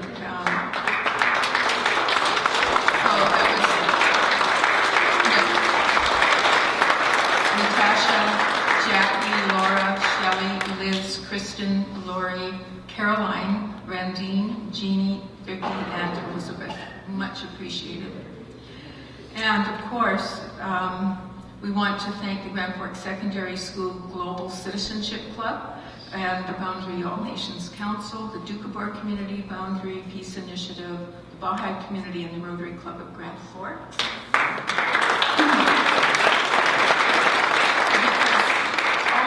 Organizations made significant contributions. You noticed that this was a no-fee event. I mean, we're grateful for donations, but one way or the other between us, we would have paid all costs regardless of what those donations gave us. So we appreciate donations, but we don't want a fee to be a hindrance to anybody that would want to attend these events. I also want to make a couple of other general announcements that many of us all share our own piece of peace. May we all, within ourselves, our families, and our communities, are acts of peace that include kindness, respect, fellowship, service, and positive engagement with others, transcends diversity, inclusiveness, and equity for all. On our way out, you'll see that there's, and you might have already noticed them, there's some items on the table right after you get into the foyer there that are for you to pick up if you would like them. They are free. There's the cookbooks that the Doukhobors have printed a few years ago, but they're full of really good traditional recipes. You're welcome to take a cookbook with you, as well as one of the mugs that are available. As well, we have some bookmarks made by students of School District 51 specifically for this peace gathering. And so you'll see bookmarks out there. Please help yourself, because those passed through hands of children who were inspired about peace, because that was part of the talk. And the kids were told about this peace gathering and that they would be available for people that were attending. There's also some seed paper. They're cut into rectangles. Those were items as kind of a witnessing gift giving from the Peace Pole dedication at Grand Forks Secondary School from those students. And what those are is that there's seeds in there. So you would plant it. You plant it in a little pot, or you can plant it in your garden. Take 2 or 3 if you wish, and you'll have beautiful flowers if you keep it watered.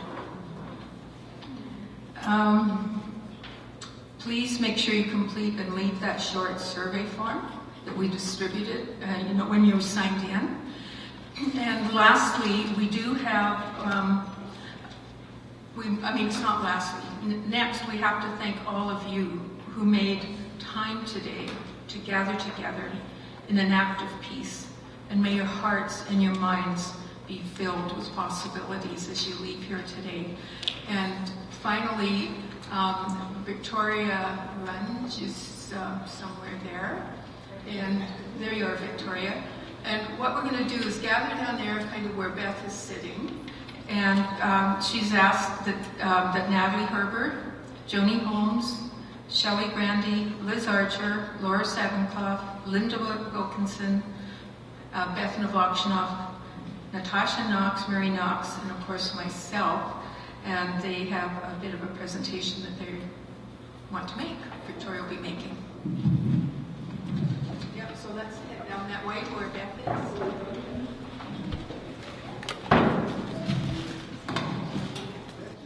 If anyone's able to help us stack chairs, please stay for a minute. We're going to stack them just 8 in a pile. Just leave them here, then we move with a dolly.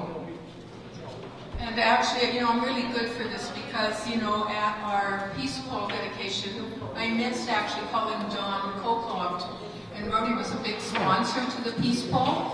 Well, Larry Kernoff was kind of the glue that held us together so that we could actually make this one. So Larry, thank you. If we missed anybody, it's unintentional, but we value every person in this whole event today. Thank you.